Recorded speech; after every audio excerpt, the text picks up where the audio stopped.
Hi ನಮಸ್ತೆ, good morning all of you. ನಿನ್ನೆ ಏನಂತಂದ್ರೆ ಸಾರ್ವಜನಿಕ ವೆಚ್ಚದ ಕುರಿತು ಡಿಸ್ಕಷನ್ ಮಾಡ್ತಿದ್ದೀವಿ, ಪಬ್ಲಿಕ್ ಎಕ್ಸ್ಪೆಂಡಿಚರ್ ಕುರಿತು. ಅಷ್ಟರಲ್ಲಿ ಏನಂತಂದ್ರೆ ನಿನ್ನೆ ಸಮಯ ಕಂಪ್ಲೀಟ್ ಆಗಿತ್ತು. ಓಕೆ, ಸೊ ಇವತ್ತು ಏನಂತಂದ್ರೆ ಸಾರ್ವಜನಿಕ ವೆಚ್ಚದ ಕುರಿತು ಏನಂತಂದ್ರೆ ಇವತ್ತು ಡಿಸ್ಕಷನ್ ಮಾಡೋಣ ಅಂತ. ಹಾಗಾದ್ರೆ ಸಾರ್ವಜನಿಕ ವೆಚ್ಚ ಏನಪ್ಪ ಅಂತಂದ್ರೆ ಪಬ್ಲಿಕ್ ಎಕ್ಸ್ಪೆಂಡಿಚರ್ ಅಂತ ಕರಿತೀವಿ. ಪಬ್ಲಿಕ್ ಎಕ್ಸ್ಪೆಂಡಿಚರ್ ಅಂತೇಳಿ ಕರಿತೀವಿ. ಎಕ್ಸ್ಪೆಂಡಿಚರ್, ಪಬ್ಲಿಕ್ ಎಕ್ಸ್ಪೆಂಡಿಚರ್, ಸಾರ್ವಜನಿಕ ವೆಚ್ಚ. ನಿನ್ನೆ ಹೇಳಿದ ಹಾಗೆ ಸಾರ್ವಜನಿಕ ವೆಚ್ಚ ಅಂತಂದ್ರೆ ದೇಶದಲ್ಲಿರುವಂಥ ಜನಸಾಮಾನ್ಯರು ಮಾಡುವಂಥ ವೆಚ್ಚ ಅಲ್ಲ. ಓಕೆ, ದೇಶದಲ್ಲಿರುವ ಜನಸಾಮಾನ್ಯರು ಮಾಡುವಂಥ ವೆಚ್ಚ ಅಲ್ಲ. ಅದರ ಬದಲಿಗೆ ಏನಂತಂದ್ರೆ ದೇಶದಲ್ಲಿರುವ ಜನರ ಕಲ್ಯಾಣಕ್ಕಾಗಿ ಏನಂತಂದ್ರೆ ಸರ್ಕಾರದವ್ರು ಏನು ಮಾಡ್ತಾರೆ, ನಿಮ್ಮ ಕಲ್ಯಾಣಗೋಸ್ಕರ ಯೋಜನೆಗಳನ್ನು ಹಾಕೊಳ್ಳುವಂಥ ಉದ್ದೇಶದಿಂದ ಸರ್ಕಾರದವ್ರು ಏನು ನಿಮಗೋಸ್ಕರ ಏನು ಎಕ್ಸ್ಪೆಂಡಿಚರ್ ಮಾಡ್ತಾರಲ್ಲ ಅದನ್ನೇ ಏನಂತ ಕರೀತಾರೆ, ಪಬ್ಲಿಕ್ ಎಕ್ಸ್ಪೆಂಡಿಚರ್ ಅಂತೇಳಿ ಕರೀತಾರೆ. ಓಕೆ, ಸಾರ್ವಜನಿಕ ವೆಚ್ಚ ಅಂದರೆ ಜನರ ಕಲ್ಯಾಣಕ್ಕಾಗಿ ಸರ್ಕಾರವು ವಿವಿಧ ಯೋಜನೆಗಳ ಮೇಲೆ ಮಾಡುವ ವೆಚ್ಚವನ್ನೇ ಏನಂತ ಕರೀತಾರೆ, ಸಾರ್ವಜನಿಕ ವೆಚ್ಚ ಅಂತೇಳಿ ಕರೀತಾರೆ. ಓಕೆ, ಅದು ಏನಂತಂದ್ರೆ ಇನ್ವೆಸ್ಟ್ಮೆಂಟ್ ಆಗಿರ್ಬೋದು ಅಥವಾ ಏನಂತಂದ್ರೆ ಕನ್ಸ್ಯೂಮ್ ಮಾಡೋಕ್ಕೆ ಎಕ್ಸ್ಪೆಂಡಿಚರ್ ಮಾಡಿದ್ದಾಗಿರ್ಬೋದು. ಅಂತಂದ್ರೆ ಅನುಭೋಗಗೋಸ್ಕರ ಇರಬಹುದು ಅಥವಾ ಹೂಡಿಕೆಗೋಸ್ಕರ ಇರಬಹುದು. ನಿಮಗೋಸ್ಕರ ಏನಂತಂದ್ರೆ ಜನರ ಕಲ್ಯಾಣಕ್ಕಾಗಿ ಸರ್ಕಾರ ಮಾಡಬೇಕು ವಿವಿಧ ಯೋಜನೆಗಳ ಮೇಲೆ. ಸರ್ಕಾರವು ವಿವಿಧ ಯೋಜನೆಗಳ ಮೇಲೆ ಮಾಡುವ ವೆಚ್ಚವನ್ನು ಏನಂತ ಕರೀತಾರೆ, ಸಾರ್ವಜನಿಕ ವೆಚ್ಚ ಅಂತೇಳಿ ಕರೀತಾರೆ. ಇದರೊಳಗೆ ಮತ್ತೆ ಎರಡು ವಿಧಗಳು ನಿನ್ನೆ ಹೇಳಿದೀವಲ್ಲ, ಒಂದು ಕಂದಾಯ ವೆಚ್ಚ, ಇನ್ನೊಂದು ಬಂಡವಾಳ ವೆಚ್ಚ ಅಂತೇಳಿ. Revenue expenditure and capital expenditure ಅಂತೇಳಿ 2 ಟೈಪ್ಸ್ ಬರುತ್ತೆ ಇದರೊಳಗಡೆ. ಹಾಗಾದ್ರೆ ಅದರಲ್ಲಿ ನೋಡಿದಾಗ ಒಂದೇದು ನೋಡ್ರಿ, ರೆವಿನ್ಯೂ ಎಕ್ಸ್ಪೆಂಡಿಚರ್ ಯಾವುದಕ್ಕೆ ಸಂಬಂಧಿಸಿದೆ, ಕಂದಾಯ ವೆಚ್ಚ ಅಂತೇಳಿ. ಹಾಗಾದ್ರೆ ಈ ಕಂದಾಯ ವೆಚ್ಚಕ್ಕೆ ಎಕ್ಸಾಂಪಲ್ ಏನಪ್ಪ, ರೆವಿನ್ಯೂ ಎಕ್ಸ್ಪೆಂಡಿಚರಿಗೆ ಯಾವ್ಯಾವ ಬರ್ತಾವ್ರಿ, ರೆವಿನ್ಯೂ ಎಕ್ಸ್ಪೆಂಡಿಚರ್ ಒಳಗೆ ಯಾವ್ಯಾವ ಬರ್ತಾವೆ. ಓಕೆ, ಕಂದಾಯ ವೆಚ್ಚ ಅಂತೇಳಿ ಯಾವುದಕ್ಕೆ ಕರೀತಾರೆ, ರೆವಿನ್ಯೂ ಎಕ್ಸ್ಪೆಂಡಿಚರ್ ಅಂತೇಳಿ ಯಾವುದಕ್ಕೆ ಕರೀತಾರೆ, ಅದು ನಿಮಗೆ ಗೊತ್ತಿರಬೇಕು. ನೋಡ್ರಿ, ಸರ್ಕಾರವು ತನ್ನ ದೈನಂದಿನ ಅಥವಾ ದಿನನಿತ್ಯದ ಆಡಳಿತವನ್ನು ನಡೆಸ್ಕೊಂಡು ಹೋಗುವಂತಗೋಸ್ಕರ, ಸರ್ಕಾರ ತನ್ನ ದಿನನಿತ್ಯದ ಅಥವಾ ದೈನಂದಿನ ಆಡಳಿತವನ್ನು ನಿರ್ವಹಿಸಿಕೊಂಡು ಹೋಗಲು ಅಥವಾ ನಡೆಸಿಕೊಂಡು ಹೋಗಲು ಸರ್ಕಾರದವ್ರು ಏನಾದ್ರೆ ದಿನನಿತ್ಯದ ಆಡಳಿತವನ್ನು ನಡೆಸ್ಕೊಂಡು ಹೋಗಕ್ಕೆ ಏನು ಖರ್ಚು ಮಾಡುತ್ತಲ್ಲ, ಏನು ಎಕ್ಸ್ಪೆಂಡಿಚರ್ ಮಾಡುತ್ತಲ್ಲ ಅದನ್ನು ಏನಂತ ಕರೀತಾರೆ, ಕಂದಾಯ ವೆಚ್ಚ ಅಂತೇಳಿ ಕರೀತಾರೆ. ಯಾವ ವೆಚ್ಚ ಅಂತೇಳಿ ಕರೀತಾರೆ, ಕಂದಾಯ.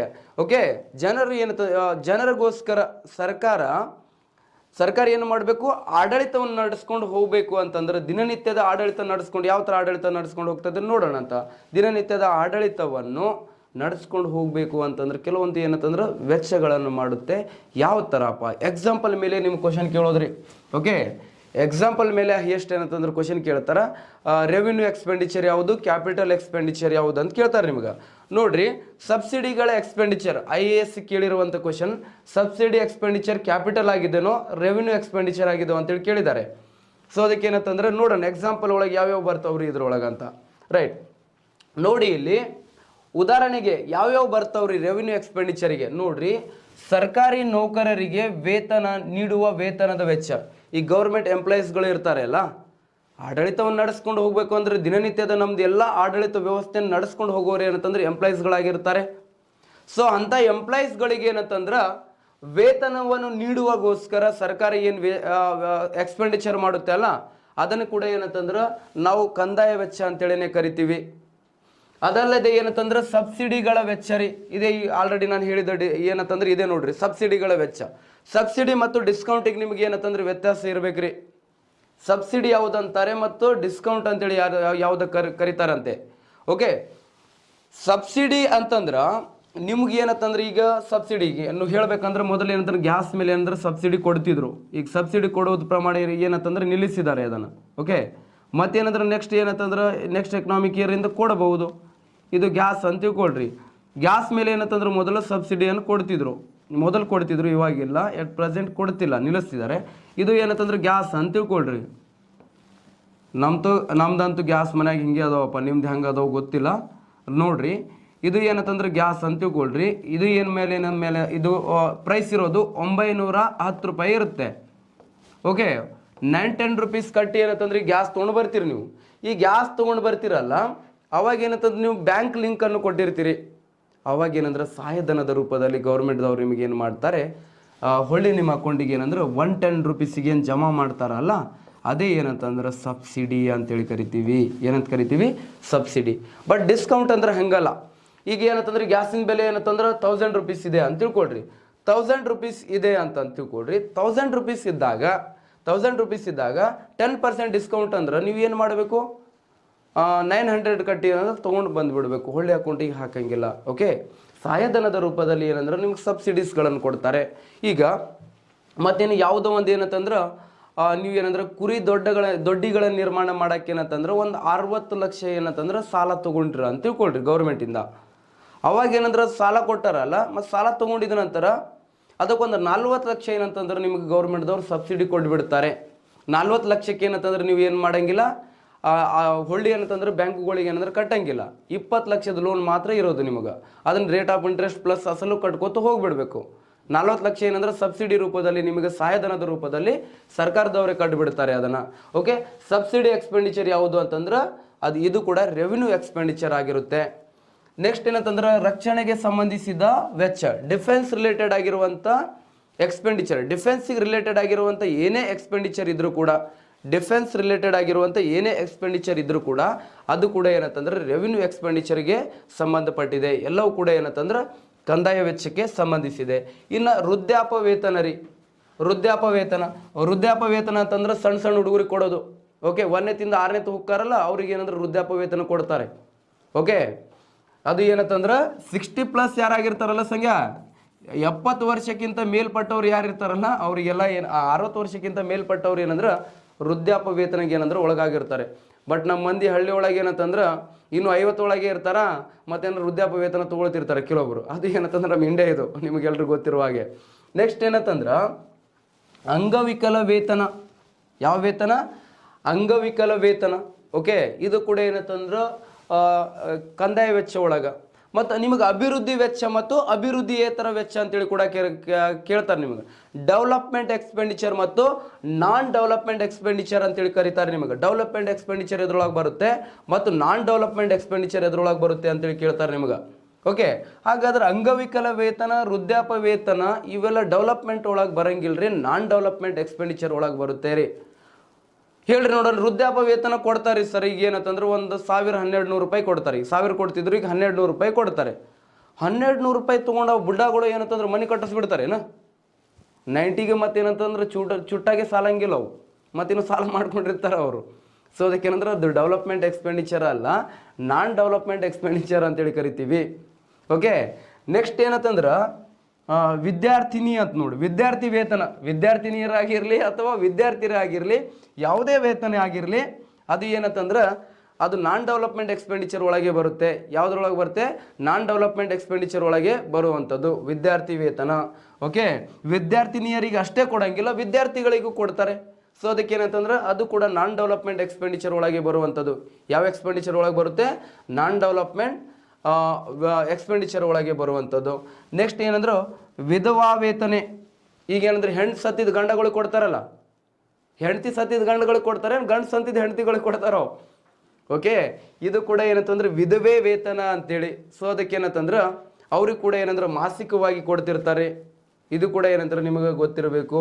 ವಿಧವಾ ವೇತನ ಮಂತ್ಲಿ ಏನಂತಂದ್ರೆ 800 ರೂಪಾಯಿಯನ್ನು ಕೊಡ್ತಾರೆ. ಮೊದಲು ಏನಂತಂದ್ರೆ 600 ರೂಪಾಯಿ ಕೊಡ್ತಿದ್ರು, ಈಗ ಏನಂತಂದ್ರೆ 800 ರೂಪಾಯಿ ಮಾಡಿದ್ದಾರೆ. ಇವೆಲ್ಲ ಏನಂತಂದ್ರೆ ಕಂದಾಯ ವೆಚ್ಚಕ್ಕೆ ಏನಂದ್ರೆ ಎಕ್ಸಾಂಪಲ್ ಹೇಳಬೇಕು. ಇದನ್ನ ಇಲ್ಲದೆ ಏನಂದ್ರೆ ನೀವು ಜಾಸ್ತಿ ಅನಲೈಸ್ ಮಾಡಬೇಕಿನ್ನು. ಓಕೆ, ಯಾವುದು ವೇಯಲ್ಲಿ ಕೂಡ ಕೇಳಬಹುದು ಅವರು. ಇದು ಏನಂತಂದ್ರೆ ಕಂದಾಯ ವೆಚ್ಚ. ಓಕೆ, ಇದಾದ ನಂತರ ನಿಮಗೆ ಕೇಳ್ತಾರೆ ಸ್ನೇಹಿತರೆ, ಮತ್ತು ಯಾವುದು ಅಂತಂದ್ರೆ ಬಂಡವಾಳ ವೆಚ್ಚ ಅಂತಂದ್ರೆ ಏನ್ರಿ? ಕ್ಯಾಪಿಟಲ್ ಎಕ್ಸ್ಪೆಂಡಿಚರ್ ಅಂದ್ರೆ ಏನು? ಯಾವುದು ಕ್ಯಾಪಿಟಲ್ ಎಕ್ಸ್ಪೆಂಡಿಚರ್ ಅಂತ ಕರೀತಾರೆ? ಕ್ಯಾಪಿಟಲ್ ಎಕ್ಸ್ಪೆಂಡಿಚರ್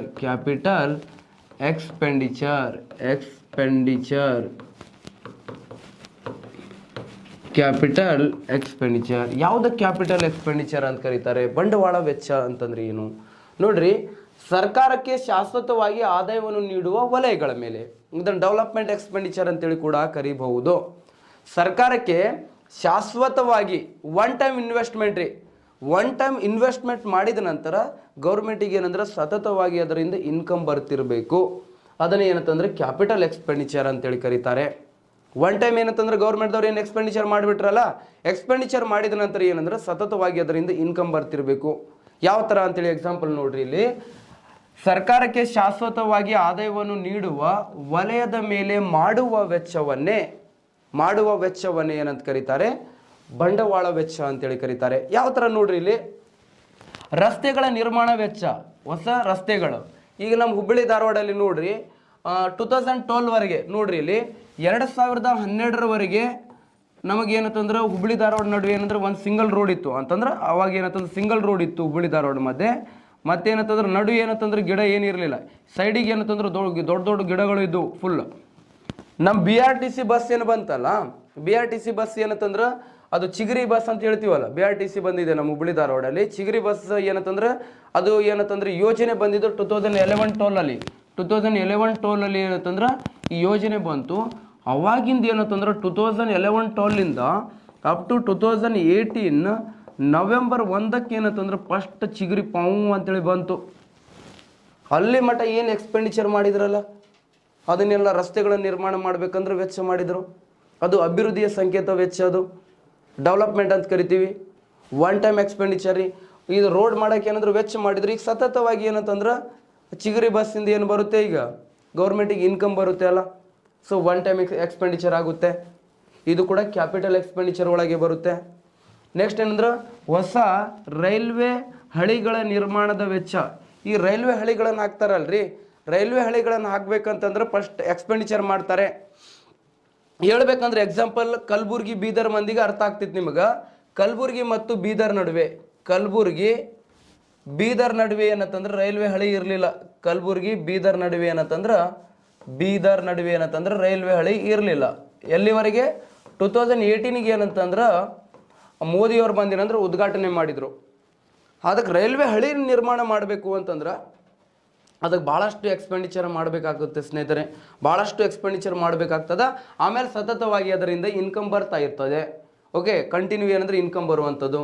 ನೆಕ್ಸ್ಟ್ ಆಣೆಕಟ್ಟುಗಳ ನಿರ್ಮಾಣ ಮಾಡೋದ್ರಿಂದ ಕೂಡ ಏನಂತಂದ್ರೆ ಉದ್ಯೋಗಗಳು ಸೃಷ್ಟಿ ಆಗ್ತಾವ್ರಿ. ಯಾಕಂದ್ರೆ ಆಣೆಕಟ್ಟುಗಳಿಂದ ಏನು ಮಾಡ್ಬೋದು, ನಾವು ವಿದ್ಯುತ್ತನ್ನು ಉತ್ಪಾದನೆ ಮಾಡ್ಬೋದು, ಅದರಲ್ಲಿದ್ದ ನೀರಾವರಿ ಒದಗಿಸ್ಬೋದು, ಮೀನುಗಾರಿಕೆ ಮಾಡ್ಬೋದು, ಅಂದರೆ ಮೀನು ಸಾಕಾಣಿಕೆ ಮಾಡ್ಬೋದು, ಮೀನುಗಾರಿಕೆ ಮಾಡ್ಬೋದು, ಇವೆಲ್ಲ ಫೆಸಿಲಿಟೀಸ್ಗಳು ಸಿಗ್ಬೋದು. ಮತ್ತು ಪ್ರವಾಸೋದ್ಯಮಗಳನ್ನು ಅಭಿವೃದ್ಧಿಪಡಿಸ್ಬೋದು. ಈಗೇನಂತಂದ್ರೆ ಹೊಸಪೇಟೆಗೆ ಹೋಗ್ರಿ, ಇಲ್ಲಿ ಹೊಸಪೇಟೆಗೆ ಹೋದರೆ ಡ್ಯಾಮ್ ಮುಂದೆ ಎಷ್ಟು ಪ್ರವಾಸಿಗರು ಬರ್ತಾರೆ ನೋಡೋಕ್ಕೆ ಅಂತೆ.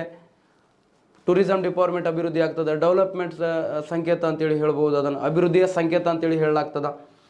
ನೆಕ್ಸ್ಟ್ ಏನಂತಂದ್ರೆ ಪ್ರವಾಸಿ ಉದ್ಯಮಗಳ ನಿರ್ಮಾಣದ ವೆಚ್ಚ, ಅಂದರೆ ಟೂರಿಸಂ ಡಿಪಾರ್ಟ್ಮೆಂಟ್ಗಳನ್ನು ಮತ್ತಷ್ಟು ಅಭಿವೃದ್ಧಿಪಡಿಸೋದು ಅಭಿವೃದ್ಧಿಯ ಸಂಕೇತ. ನೆಕ್ಸ್ಟ್ ಏನಂತಂದ್ರೆ ಉದ್ಯಾನವನಗಳ ನಿರ್ಮಾಣದ ಏನಂತಂದ್ರೆ ವೆಚ್ಚ. ಉದ್ಯಾನವನಗಳ ಪಾರ್ಕ್ಗಳ ನಿರ್ಮಾಣ ಮಾಡೋದ್ರಿಂದ ಪ್ರವಾಸಿಗರು ಏನಂತಂದ್ರೆ ಪಾರ್ಕ್ ನೋಡೋಕೆ ಬರ್ತಾರೆ. ಆದರೆ ಎಂಟ್ರೆನ್ಸ್ ಫೀ ಅಂತೇಳಿ ಚಿನ್ನು ಮಣ್ಣು ಬಂದವ್ರಿಗೆ ಮತ್ತೆ ಎಂಟ್ರೆನ್ಸ್ ಫೀ ಮತ್ತೇನಂದ್ರೆ ತೊಗೊಂಡೆ ಒಳಗೆ ಬಿಡುತ್ತಾರಲ್ಲ, ಅದು ಕೂಡ ಏನಂತಂದ್ರೆ ವೆಚ್ಚ ಅಂತೇಳಿ ಹೇಳ್ಬೋದು. ಅದು ಬಿಟ್ಟರೆ ಏನಂತಂದ್ರೆ ಮೇಲ್ಸೇತುವೆಗಳ ನಿರ್ಮಾಣದ ವೆಚ್ಚ. ಮೇಲ್ಸೇತುವೆಗಳು ಅಂದ್ರೆ ವಿಮಾನಗಳು ಹಾರಾಡ್ತಾವಲ್ಲ, ಹಂಗೆ ಅಂದಿರಿ, ಮತ್ತು ವಿಮಾನಗಳು ಹಾರಾಡ್ತಾವಂತ. ಓಕೆ, ಮೇಲ್ಸೇತುವೆಗಳು ಅಂತಂದ್ರೆ ಮೇಲ್ಸೇತುವೆಗಳಿಂದ ಯಾವ ಥರ ಸರ್, ಇದು ಯಾಕೆ ಅಭಿವೃದ್ಧಿ ಸಂಕೇತ ಇದು. ಈಗ ಏನಂತಂದ್ರೆ ಇಲ್ಲಿ ಒಂದು ನದಿ ಹರಿತಿರ್ತದ. ಓಕೆ, ಇಲ್ಲಿ ಒಂದು ಏನಂತಂದ್ರೆ ನದಿ ಹರಿತಿರ್ತದ, ನದಿ ಹಿಂಗೆ ಹರಿತದ, ನಮ್ಮ ಕಡೆ ನದಿಗೆ ಹರಿತಿತ್ತು ಅಂತ ತಿಳ್ಕೊ. ಇತ್ತಾಗ ಒಂದು ಊರು, ಅತ್ತಾಗ ಒಂದು ಊರು, ಎರಡು ಕಡೆ ಎರಡು ಊರು ಅದಾವ ಅಂತ ತಿಳ್ಕೊಳ್ರಿ. ಎರಡು ಊರಿದ್ದಾಗ ಈಗ ಏನಂತಂದ್ರೆ ಹಿಂಗೆ ಬಂದು ಏನಂತಂದ್ರೆ ಇಲ್ಲಿ ಒಂದು ಮೇಲ್ಸೇತುವೆ ಐತಿ, ಹಿಂಗೆ ಹೋಗ್ಬೇಕಾಗಿತ್ತು, ಭಾಳ ಲಾಂಗ್ ಆಗ್ತಿತ್ತು. ಈಗ ಅಭಿವೃದ್ಧಿ ಆಗ್ಬೇಕಂತಂದ್ರೆ ಇಲ್ಲಿ ಮತ್ತು ನದಿಯಲ್ಲಿ ಹೋತ್ರಿ ಸರ್ ಅಂದ್ರಿ, ಮತ್ತು ಇಲ್ಲಿ ನದಿ ಇರ್ತದ, ಬಟ್ ಇಲ್ಲಿ ಮೇಲ್ಸೇತುವೆ ಇರ್ತದೆ. ಇಲ್ಲಿಂದ ಹಿಂಗೆ ಬರ್ಬೇಕಾಗ್ತಿತ್ತಲ್ಲ, ಅವರು ಲಾಂಗ್ ಆಗ್ತಿತ್ತು. ಅವಾಗ ಏನು ಮಾಡೋದು, ಇಲ್ಲಿಂದ ಇಲ್ಲೇನೆ ಏನು ಮಾಡಬೇಕು, ಸೇತುವೆಗಳ ನಿರ್ಮಾಣ ಮಾಡಿದಾಗ ಏನಂತಂದ್ರೆ ಇದು ಅಭಿವೃದ್ಧಿಯ ಸಂಕೇತ. ಮತ್ತು ಇನ್ನು ಅಭಿವೃದ್ಧಿ ಏನಂತಂದ್ರೆ ತ್ವರಿತಗತಿಯಲ್ಲಿ ಕಾರ್ಯ ನಡಿಬಹುದು ಅಂತೇಳಿ ಮೇಲ್ಸೇತುವೆಗಳ ನಿರ್ಮಾಣ ಮಾಡೋದು, ಇದು ಕೂಡ ಅಭಿವೃದ್ಧಿಯ ಸಂಕೇತ. ಇದನ್ನು ಕೂಡ ಏನಂತಂದ್ರೆ ಬಂಡವಾಳ ವೆಚ್ಚ ಅಂತೇಳಿ ಕರೀತಾರೆ. ಓಕೆ, ಇಷ್ಟೆಲ್ಲ ಗೊತ್ತಿರಬೇಕು ನಿಮಗೆ. ಇದು ಯಾವುದು? ಬಂಡವಾಳ ವೆಚ್ಚ. ಸರ್ಕಾರಕ್ಕೆ ಶಾಶ್ವತವಾಗಿ ಏನು ಮಾಡೋದ್ರಿ, ಆದಾಯವನ್ನು ಕೊಡುವಂಥ ವಲಯಗಳ ಮೇಲೆ ಮಾಡುವಂಥ ವೆಚ್ಚ. ಇನ್ನು ಏನಂತಂದ್ರೆ ಸಾರ್ವಜನಿಕ ವಲಯದ ಕೈಗಾರಿಕೆಗಳ ಸ್ಥಾಪನೆ ಆಗಿರ್ಬೋದು, ಪಬ್ಲಿಕ್ ಸೆಕ್ಟರ್ ಇಂಡಸ್ಟ್ರೀಸ್ಗಳ ಸ್ಥಾಪನೆ ಮಾಡೋದ್ರಿಂದ ಗೌರ್ಮೆಂಟಿಗೆ ಏನಂದ್ರೆ ಶಾಶ್ವತವಾಗಿ ಆದಾಯ ಬರುತ್ತೆ, ಹೌದಲ್ಲ. ಈ ಸರ್ಕಾರಿ ಸ್ವಾಮ್ಯದ ಕೈಗಾರಿಕೆಗಳನ್ನು ಸ್ಥಾಪನೆ ಮಾಡುವಾಗ ಮೊದಲು ಏನಂತಂದ್ರೆ ಎಕ್ಸ್ಪೆಂಡಿಚರ್ ಮಾಡಬೇಕಾಗ್ತದೆ ಭಾಳಷ್ಟು. ಎಕ್ಸ್ಪೆಂಡಿಚರ್ ಮಾಡಿದ ನಂತರ ಏನಂತಂದ್ರೆ ಗೌರ್ಮೆಂಟಿಗೆ ಏನಂತಂದ್ರೆ ಆ ಇಂಡಸ್ಟ್ರೀಸ್ಗಳಿಂದ ಕಂಟಿನ್ಯೂ ಆಗಿ ಏನಂತಂದ್ರೆ ಪ್ರಾಫಿಟ್ ಬರ್ತಿರ್ತದೆ. ಬರ್ತಿತ್ತೋ ಇಲ್ಲೋ? ರೈಟ್. ಇದು ಏನಂತಂದ್ರೆ ಬಂಡವಾಳ ವೆಚ್ಚಕ್ಕೆ ಎಕ್ಸಾಂಪಲ್ ಅಂತೇಳಿ ಹೇಳ್ಬೋದು ರೀ. ಯಾವ ವೆಚ್ಚ? ಬಂಡವಾಳ ವೆಚ್ಚಕ್ಕೆ ಏನಂದ್ರೆ ಬೆಸ್ಟ್ ಎಕ್ಸಾಂಪಲ್ ಇದು ಗೊತ್ತಿರಲಿ. ಇದಾದ ನಂತರ ನೆಕ್ಸ್ಟ್ ಬರೋದು ಏನಂತಂದ್ರೆ ಸಾರ್ವಜನಿಕ ಸಾಲ ರೀ, ಪಬ್ಲಿಕ್ ಬಾರೋವಿಂಗ್ಸ್ ಅಂತ. ಓಕೆ, ಈ ಪಬ್ಲಿಕ್ ಬಾರೋವಿಂಗ್ಸ್ ಹೇಳಿದ್ರೆ ನಿಮಗೆ ಪಬ್ಲಿಕ್ ಫಿನಾನ್ಸ್ ಮುಗಿತದ, ಸಾರ್ವಜನಿಕ ಹಣಕಾಸು ಮುಗಿತದ. ಓಕೆ, ಸಾರ್ವಜನಿಕ ಸಾಲ, public borrowings, public borrowings, public borrowings, public borrowings ಅಂತೇಳಿ ಕರಿತೀವಿ. ಯಾವುದು? ಸಾರ್ವಜನಿಕ ಸಾಲ. ಓಕೆ, ಸಾರ್ವಜನಿಕ ಸಾಲ ಅಂದ್ರೆ ಏನ್ರಪ್ಪ? ಯಾವುದಕ್ಕೆ ಸಾರ್ವಜನಿಕ ಸಾಲ ಅಂತೇಳಿ ಕರೀತಾರೆ? ಸರ್ಕಾರವು ವಿವಿಧ ಮೂಲಗಳಿಂದ ಸರ್ಕಾರ, ಓಕೆ, ಆಲ್ರೆಡಿ ಏನಂತಂದ್ರೆ 2013 KS ಎಕ್ಸಾಮ್ ಒಳಗೆ ಕ್ವಶನ್ ಆಗಿದೆ ರೀ. ಪ್ಲಸ್ 1998 ಏನಂತಂದ್ರೆ IAS ಎಕ್ಸಾಮ್ ಒಳಗೆ ಕೇಳ್ಯಾರ. IAS ಪ್ಲಸ್ ಏನಂದ್ರೆ KS ಎಕ್ಸಾಮಿಗೆ ಕೇಳ್ಯಾರ. ಏನಂತೇಳಿ ಕ್ವಶನ್ ಕೇಳ್ಯಾರ ಗೊತ್ತಾ? ಸಾರ್ವಜನಿಕ ಸಾಲ ಎಂದರೇನು, ಸಾರ್ವಜನಿಕ ಸಾಲ ಎಂದರೇನು ಅಂತೇಳಿ ಕ್ವಶನ್ ಆಗ್ಯದ. ದೇಶದಲ್ಲಿರುವ ಜನಸಾಮಾನ್ಯರು ಪಡೆದುಕೊಳ್ಳುವಂಥ ಸಾಲ, ದೇಶದಲ್ಲಿರುವಂಥ ಸರ್ಕಾರ ಪಡೆದುಕೊಳ್ಳುವಂಥ ಸಾಲ, ರಾಷ್ಟ್ರಪತಿಗಳು ಪಡೆದುಕೊಳ್ಳುವ ಸಾಲ, ಪ್ರಧಾನಿಗಳು ಪಡೆದುಕೊಳ್ಳುವ ಸಾಲ. ಈ ಸಾರ್ವಜನಿಕ ಸಾಲ ಅಂತಂದ್ರೆ ನೋಡ್ರಿ, ಸರ್ಕಾರವು ವಿವಿಧ ಮೂಲಗಳಿಂದ ದೇಶದಲ್ಲಿರುವ ಸರ್ಕಾರ ಪಡ್ಕೊಳ್ಬೇಕು. ಈ ಸಾರ್ವಜನಿಕ ಸಾಲ ಅಂತಂದ್ರೆ ನಮ್ಮ ಜನ ಎಲ್ಲಿ ಡೈರೆಕ್ಟ್ ನಮ್ಮ ಹುಡುಗರು ಹೋಗೋದಿಲ್ಲ ಅಂತಂದ್ರೆ ದೇಶದಲ್ಲಿರುವ ಜನಸಾಮಾನ್ಯರು ಪಡೆದುಕೊಳ್ಳುವಂಥ ಸಾಲ ಅಂತೇಳಿ ಹೇಳಿಬಿಡ್ತಾರೆ. ಬಟ್ ದೇಶದಲ್ಲಿರುವ ಜನಸಾಮಾನ್ಯರು ಪಡೆದುಕೊಳ್ಳುವಂಥ ಸಾಲ ಅಲ್ಲ ಇದು. ಜನಸಾಮಾನ್ಯರು ಪಡೆದುಕೊಳ್ಳುವಂಥ ಸಾಲ ಅಲ್ಲ. ನಿಮಗೋಸ್ಕರ ಏನು ಮಾಡಬೇಕು?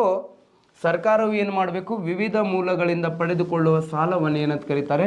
ಸಾರ್ವಜನಿಕ ಸಾಲ ಅಂತೇಳಿ ಕರೀತಾರೆ. ಮತ್ತು ಈ ವರ್ಷ ಏನಂತಂದ್ರೆ 2021-22 ಎಕನಾಮಿಕ್ ಇಯರ್ ಒಳಗೆ 2021-22 ಎಕನಾಮಿಕ್ ಇಯರ್ ಒಳಗೆ ಏನಂತಂದ್ರೆ ಭಾರತವು ಏನಂತಂದ್ರೆ ಇನ್ನು ಎಷ್ಟು ಅಂತಂದ್ರೆ 8.1ರಷ್ಟು ಏನಂತಂದ್ರೆ ಸಾಲವನ್ನು ಹೆಚ್ಚುವರಿಯಾಗಿ ಇನ್ನು ಪಡೆದುಕೊಂಡಿದೆ. ಓಕೆ, ಇನ್ನೂ ಹೆಚ್ಚು ಸಾಲನ್ನು ಪಡ್ಕೊಳ್ತಿದೆ ಭಾರತ. ಯಾಕಂದ್ರೆ ಕರೋನಾ ಕಾರಣದಿಂದ ಏನ್ರಿ ಎಲ್ಲ ಏನಂದ್ರೆ ಆ್ಯಕ್ಟಿವಿಟೀಸ್ಗಳು ಏನಂತಂದ್ರೆ ಮಾಯ ಆಗಿದ್ದಾವೆ. ಸೊ ಅದಕ್ಕೆ ಏನಂದ್ರೆ ಸಾಲ ನಮ್ಮ ಸಂಪ್ರದಾಯ ಅದ ರೀ. ನಮ್ದು ಭಾರತದ ಸಂಪ್ರದಾಯ ಅದ. ಹೊಸ ಸಾಲವನ್ನು ಎದಕ್ಕೆ ಪಡ್ಕೊ, ಹಳೆ ಸಾಲವನ್ನು ತೀರ್ಸಕ್ಕೆ ಏನಂದ್ರೆ ಹೊಸ ಸಾಲವನ್ನು ಎತ್ತೋದು. ಇದು ಏನಂತಂದ್ರೆ ನಮ್ಮ ಸಂಪ್ರದಾಯ ಅದೇ. ಪ್ರತಿಯೊಬ್ಬ ಭಾರತೀಯನ ಮೇಲೆ ಏನಂತಂದ್ರೆ ಎಷ್ಟು ಅಪ್ಪ ಅಂತ ಕೇಳಿದ್ರೆ 32,000ಕ್ಕಿಂತ ಹೆಚ್ಚು ರೂಪಾಯಿ ಏನಂದ್ರೆ ಸಾಲ ಇದಾವೆ ಅಂತೆ. ಸರ್ ನನಗೆ ಗೊತ್ತೇ ಇಲ್ಲಲ್ರಿ, ನಾ ಎಲ್ಲಿ ಮಾಡೀನಿ ಅಂದಿರಿ. ಮತ್ತು ನಿಮ್ಗೋಸ್ಕರ ಏನಂತಂದ್ರೆ ಸರ್ಕಾರ ನಿಮ್ಮ ಪರವಾಗಿ ಸರ್ಕಾರ ಮಾಡ್ಕೊಳ್ತಾರೆ. ಓಕೆ, ನೀವು ಏನಂತಂದ್ರೆ ಇಂಡೈರೆಕ್ಟ್ ಏನಂತಂದ್ರೆ ನಿಮ್ಗೋಸ್ಕರ ಏನಂತಂದ್ರೆ ಸರ್ಕಾರದವ್ರು ಪಡ್ಕೊಳ್ತಾರೆ. ನೀವು ಕಟ್ಟಂಗಿಲ್ಲ ಇದಕ್ಕೆ, ಸರ್ಕಾರ ನಿಮ್ಮ ಪರವಾಗಿ ಕಟ್ಟುವಂಥದ್ದು.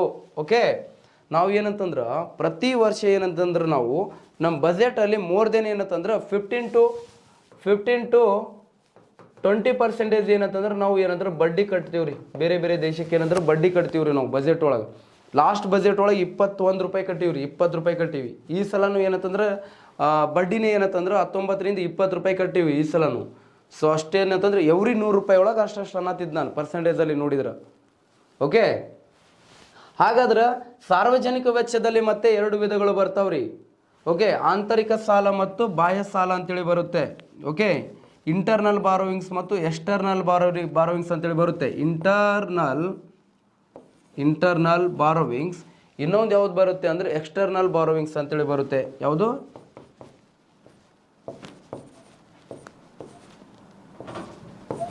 ಎಕ್ಸ್ಟರ್ನಲ್ ಬಾರೋವಿಂಗ್ಸ್ ಅಂತೇಳಿ ಬರುತ್ತೆ. 2 ಟೈಪ್ಸ್ ಬರ್ತವೆ ರೀ, ಆಂತರಿಕ ಸಾಲ ಮತ್ತು ಬಾಹ್ಯ ಸಾಲ. ಆಂತರಿಕ ಸಾಲ ಅಂದ್ರೆ ಏನು, ಬಾಹ್ಯ ಸಾಲ ಅಂದ್ರೆ ಏನು ಅಂತ ಕೇಳ್ತಾರೆ ನಿಮಗೆ. ಆಂತರಿಕ ಸಾಲ ಅಂದ್ರೆ ಏನು, ಬಾಹ್ಯ ಸಾಲ ಅಂದ್ರೆ ಏನು ಕೇಳ್ತಾರೆ. ಓಕೆ, ಇದು ಏನು ಇಂಪಾರ್ಟೆಂಟ್ ಏನಿಲ್ಲ, ಆಲ್ಮೋಸ್ಟ್ ಗೊತ್ತಾಗುತ್ತೆ.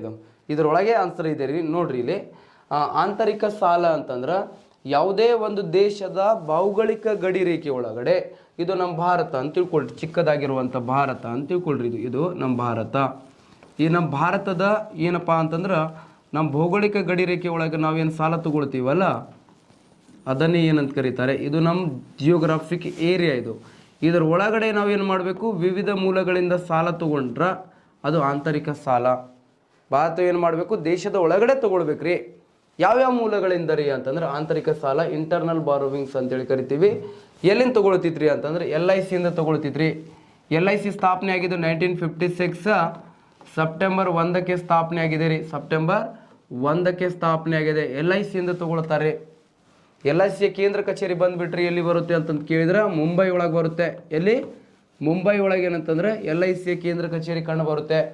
Life insurance corporation. ಭಾರತ ಸರ್ಕಾರ, ಇದೊಂದು ಗೊತ್ತಿರಬೇಕು, ಭಾರತ ಸರ್ಕಾರವು ಅತಿ ಹೆಚ್ಚು ಆಂತರಿಕವಾಗಿ ಅತಿ ಹೆಚ್ಚು ಯಾವ ಮೂಲದಿಂದ ಸಾಲವನ್ನು ಪಡೆದುಕೊಳ್ಳುತ್ತದೆ ಅಂತೇಳಿ ಕ್ವಶನ್ ಆಗಿದೆ. LIC ಇಂದನೇ ರೀ. LIC ಇಂದ ಏನ್ರಿ? ಅತಿ ಹೆಚ್ಚು ಸಾಲವನ್ನು ಭಾರತ ಸರ್ಕಾರ ಪಡೆದುಕೊಳ್ಳುತ್ತೆ ರೀ. ಓಕೆ, LIC ಇಂದ ಸಾಲವನ್ನು ಪಡ್ಕೊಳ್ತಿದ್ದೆ ಭಾರತ ಸರ್ಕಾರ ಅತಿ ಹೆಚ್ಚಿನ ಪ್ರಮಾಣದಲ್ಲಿ. ಅದನ್ನು ಬಿಟ್ಟರೆ ಏನಂತಂದ್ರೆ RBI ಇಂದ ಕೂಡ ಸಾಲ ಪಡ್ಕೊಳ್ತೀವ್ರಿ ನಾವು, ರಿಸರ್ವ್ ಬ್ಯಾಂಕ್ ಆಫ್ ಇಂಡಿಯಾ ಇಂದ. ನೆಕ್ಸ್ಟ್ ಸಂಘ ಸಂಸ್ಥೆಗಳಿಂದ, ಕೋಆಪರೇಟಿವ್ ಸೊಸೈಟೀಸ್ಗಳಿಂದ ತಗೊಳ್ತೀವ್ರಿ. ಕೋಆಪರೇಟಿವ್ ಸೊಸೈಟೀಸ್ಗಳಿಂದ ಪಡ್ಕೊಳ್ಬೋದು. ನೆಕ್ಸ್ಟ್ ಏನಂತಂದ್ರೆ ಶ್ರೀಮಂತ ವ್ಯಕ್ತಿಗಳಿಂದ ಪಡ್ಕೊಳ್ಬೇಕು. ಓಕೆ, ದೇಶದಲ್ಲಿರುವಂಥ ಶ್ರೀಮಂತ ವ್ಯಕ್ತಿಗಳು, ನನ್ನಂಥ ಶ್ರೀಮಂತ ವ್ಯಕ್ತಿಗಳಿಂದ. ಹಾಂ, ಯಾರಿಗಾದ್ರೂ ಬೇಕಂದ್ರೆ ಮತ್ತೆ ಕಾಲ್ ಮಾಡಿರಿ, ಸರ್ ಕೊಡ್ರಿ ನಮಗೊಂದು 5-10 ಸಾಲ ಭಾಳ ಆಗ್ಯಾವ್ರಿ ಅಂತ. ರೈಟ್, ನೋಡ್ರಿ, ಶ್ರೀಮಂತ ವ್ಯಕ್ತಿಗಳಿಗೆ ಸಾಲ ಕೊಟ್ಟರು ಒಳ್ಳೆ ಬರೋಂಗಿಲ್ಲ ನಮ್ಮ ಮಂದಿ. ತೊಗೊಳ್ಳುವಾಗ ಏನಂತಂದ್ರೆ ಕಾಲ್ ಮಾಡಿ ಅಂದ್ರೆ ಕಾಲಿಗೆ ಬೀಳಕ್ಕೂ ರೆಡಿ ಇರ್ತಾರೆ. ಆಮೇಲೆ ತೊಗೊಂಡ ನಂತರ ಏನಿಲ್ಲ, ಎಲ್ಲ ಏನಂದ್ರೆ ಬ್ಲಾಕ್ ಒಳಗೆ ಇಲ್ಲ. ಅನುಭವಗಳು ಭಾಳ ಆಗಿರ್ಬೇಕು ನಿಮಗೂ ಜೀವನ ಒಳಗೆ. ಏನಂತಂದ್ರೆ ಒಂದು ಮಾತು ಹೇಳ್ತೀನಿ, ಏನಂದ್ರೆ ಕೊಟ್ಟು ಏನಂದ್ರೆ ಫ್ರೆಂಡ್ಶಿಪ್ಪನ್ನು ಕೆಡಿಸೋ ಬದಲು ಏನು ಮಾಡಿರಿ, ಕೊಡ್ಲಾರ್ದಂಗೆ ಏನಂದ್ರೆ ಫ್ರೆಂಡ್ಶಿಪ್ಪನ್ನು ಉಳಿಸ್ಕೊಳ್ರಿ. ಅಂಥ ಮಂದಿ ಅದರ ಜನ. ಓಕೆ, ಸೊ ಅದಕ್ಕೆ ಹೆಲ್ಪ್ ಮಾಡಬೇಕು. ಎಂಥ ಟೈಮಲ್ಲಿ ಹೆಲ್ಪ್ ಮಾಡಬೇಕಪ್ಪ, ನಿಜವಾಗ್ಲೂ ಅವನಿಗೆ ನೀಡಿದೆಯಪ್ಪ ಅಂಥ ಟೈಮಿಗೆ ಮಾಡಿರಿ. ಫಾಲ್ತು ಏನಂತಂದ್ರೆ ಸಾಲ ಕೊಟ್ಟು ಏನಂತಂದ್ರೆ ಹುಡುಗಿ ಮಜಾ ಮಾಡ್ಕೊತ ಅಡ್ಡಾಡ್ತಾನೆ ಅವನು. ಓಕೆ, ಮೀಟರ್ ಇದ್ದರೆ ನನ್ನ ಪ್ರಕಾರ ಹೇಳ್ತೀನಿ, ಮೀಟರ್ ಇದ್ದರೆ ಸ್ವಂತ ದುಡಿಬೇಕು. ಹುಡುಗಿಗರ ಮೇಲೆ ಖರ್ಚು ಮಾಡು, ಇನ್ನೊಬ್ಬರ ಮೇಲೆ ಖರ್ಚು ಮಾಡು ಅಂತೀವಿ ನಾವು, ಹೌದಲ್ಲ? ಅದನ್ನು ಬಿಟ್ಟರೆ ಯಾರ ಕಡೆನೋ ಸಾಲ ತೊಗೊಂಡು ಜಾತ್ರೆ ಮಾಡೋದಲ್ಲ. ಅದು ನಮ್ಮ ಗಂಡಸು ಜಾತಿಗೆ ಅವಮಾನ ಅಂತೇಳಿ ಹೇಳ್ತೀನಿ ನಾನು. ಎಲ್ಲ ಹುಡುಗರಿಗೆ ಹೇಳತ್ತೀನಿ ಇದು ಮಾತು, ಅಷ್ಟೇ ತಿಳ್ಕೊಳ್ರಿ. ರೈಟ್, ನೆಕ್ಸ್ಟ್ ಏನಂತಂದ್ರೆ ಶ್ರೀಮಂತ ವ್ಯಕ್ತಿಗಳಿಂದ ಪಡೆದುಕೊಳ್ಳುವ ಸಾಲ. ಯಾವ ವ್ಯಕ್ತಿಗಳಿಂದ ತೆಗೆದುಕೊಳ್ಳುವಂಥ ಸಾಲ? ಶ್ರೀಮಂತ. ಕೆಲವೊಂದು ಶ್ರೀಮಂತ ವ್ಯಕ್ತಿಗಳಿಂದ ಸಾಲ ತಗೊಳ್ತಾರೆ. ಅದನ್ನು ಬಿಟ್ಟರೆ ಏನಂತಂದ್ರೆ ವಾಣಿಜ್ಯ ಬ್ಯಾಂಕುಗಳಿಂದ ಪಡೆದುಕೊಳ್ಳುವ ಸಾಲ. ಯಾವ ಬ್ಯಾಂಕುಗಳಿಂದ ಪಡೆದುಕೊಳ್ಳುವ ಸಾಲ? ವಾಣಿಜ್ಯ ಬ್ಯಾಂಕುಗಳಿಂದ ಪಡೆದುಕೊಳ್ಳುವ ಸಾಲ ಅಂತೇಳಿ ಕರಿತೀವಿ. ಇದು ಗೊತ್ತಿರಬೇಕು. ಈ ಕಮರ್ಷಿಯಲ್ ಬ್ಯಾಂಕ್ನಿಂದ ಕೂಡ ಏನಂತಂದ್ರೆ ನಾವೇನಂತಂದ್ರೆ ಸಾಲ ತಗೊಳ್ತಾರೆ ಗೌರ್ಮೆಂಟ್ದವರು. ಓಕೆ, ಕಮರ್ಷಿಯಲ್ ಬ್ಯಾಂಕ್ಸ್ ಯಾವ ಇದಾವೆ ಹೇಳ್ಬೋದು? Punjab national bank, bank of Baroda. Okay, ಅದನ್ನು ಬಿಟ್ಟರೆ ನಮ್ಮ ಕಾರ್ಪೊರೇಷನ್ ಬ್ಯಾಂಕು. ನೆಕ್ಸ್ಟ್ ಏನಂತಂದ್ರೆ ಸಿಂಡಿಕೇಟ್ ಇದ್ದು ಮತ್ತು ವಿಜಯ ಇದ್ದು ಈಗೆಲ್ಲ ಮರ್ಜ್ ಆಗಿದ್ದಾವೆ. ಕಾರ್ಪೊರೇಷನ್ ಬ್ಯಾಂಕ್ ಎಲ್ಲ ಮರ್ಜ್ ಆಗಿದ್ದಾವೆ. ಕಾರ್ಪೊರೇಷನ್ ಬ್ಯಾಂಕ್ ಅಂತಂದ್ರೆ ವಾಣಿಜ್ಯ ಬ್ಯಾಂಕುಗಳು ಅಂತಂದರೆ ಕೇವಲ ವಾಣಿಜ್ಯ ಉದ್ದೇಶಕ್ಕಾಗಿ ಸಾಲ ಕೊಡ್ತಾವ್ರಿ ಇವು. ಮುಂದೆ ಹೇಳ್ತೀನಿ, ಬ್ಯಾಂಕಿಂಗ್ ಸೆಕ್ಟರ್ ಅಂತೂ ಅನಾಹುತ ಹೇಳ್ಕೊಡ್ತೀನಿ, ಅಲ್ಲಿ ಇದ್ರ ಬಗ್ಗೆ ಎಲ್ಲ ಡೀಟೇಲ್ ಆಗಿ ನೋಡೋಣ ಅಂತ. ಸರಿನಾ? ದೇಶದ ಒಳಗಡೆ ಇವೆಲ್ಲ ಮೂಲಗಳಿಂದ ಸರ್ಕಾರದವ್ರು ಏನು ಮಾಡ್ತಾರೆ? ಸಾಲವನ್ನು ಪಡ್ಕೊಳ್ತಾರೆ. ಬೇರೆ ಬೇರೆ ಮೂಲಗಳಿಂದ ಸರ್ಕಾರ ಏನು ಸಾಲವನ್ನು ಪಡ್ಕೊಳ್ತಾರಲ್ಲ ಅದನ್ನು ಏನಂತ ಕರೀತಾರೆ? ಆಂತರಿಕ ಸಾಲ ಅಂತೇಳಿ ಕರೀತಾರೆ. ಇಂಟರ್ನಲ್ ಬಾರೋವಿಂಗ್ಸ್ ಅಂತೇಳಿ ಕರೀತಾರೆ. ರೈಟ್, ನೆಕ್ಸ್ಟ್ ಏನಂತಂದ್ರೆ ಇದಾದ ನಂತರ ಏನಂದ್ರೆ ಬಾಹ್ಯ ಸಾಲ, ಎಕ್ಸ್ಟರ್ನಲ್ ಬಾರೋವಿಂಗ್ಸ್ ಅಂತೇಳಿ ಕರಿತೀವಿ. ಯಾವ ಸಾಲ? ಬಾಹ್ಯ ಸಾಲ ಅಂತೇಳಿ ಕರಿತೀವಿ. ಹಾಗಾದ್ರೆ IMF ಇಂದ ಪಡೆದುಕೊಳ್ಳುವ ಸಾಲ. IMF ಅಂದ್ರೆ ಇಂಟರ್ನ್ಯಾಷನಲ್ ಮಾನಿಟರಿ ಫಂಡ್ ಅಂತ ಕರಿತೀವಿ. ಯಾವ ಫಂಡ್? ಇಂಟರ್ನ್ಯಾಷನಲ್ ಮಾನಿಟರಿ ಫಂಡ್ ಅಂತ ಕರಿತೀವಿ. ಓಕೆ, ಇದೆಲ್ಲ ಗೊತ್ತಿರಬೇಕು. ಯಾವ national? International monetary fund. International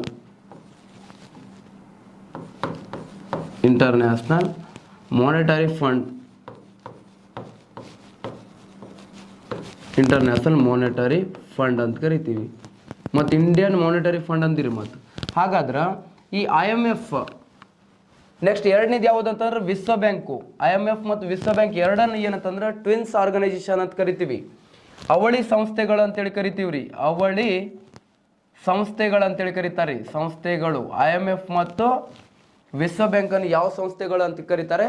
ಅವಳಿ ಸಂಸ್ಥೆಗಳು ಅಂತೇಳಿ ಕರೀತಾರೆ. ಯಾಕ್ರಿ ಅವಳಿ ಸಂಸ್ಥೆಗಳು ಅಂತ ಕರೀತಾರೆ ಇವ್ರಿಗೆ ಅಂತ ಕೇಳಿದ್ರೆ, ನೋಡ್ರಿ, ಎರಡು IMF ಮತ್ತು ವಿಶ್ವ ಬ್ಯಾಂಕ್ ಎರಡು 1944ರ ಬ್ರಿಟನ್ ವುಡ್ ಸಮ್ಮೇಳನದ ಅನ್ವಯ ಸ್ಥಾಪನೆ ಆಗಿದೆ.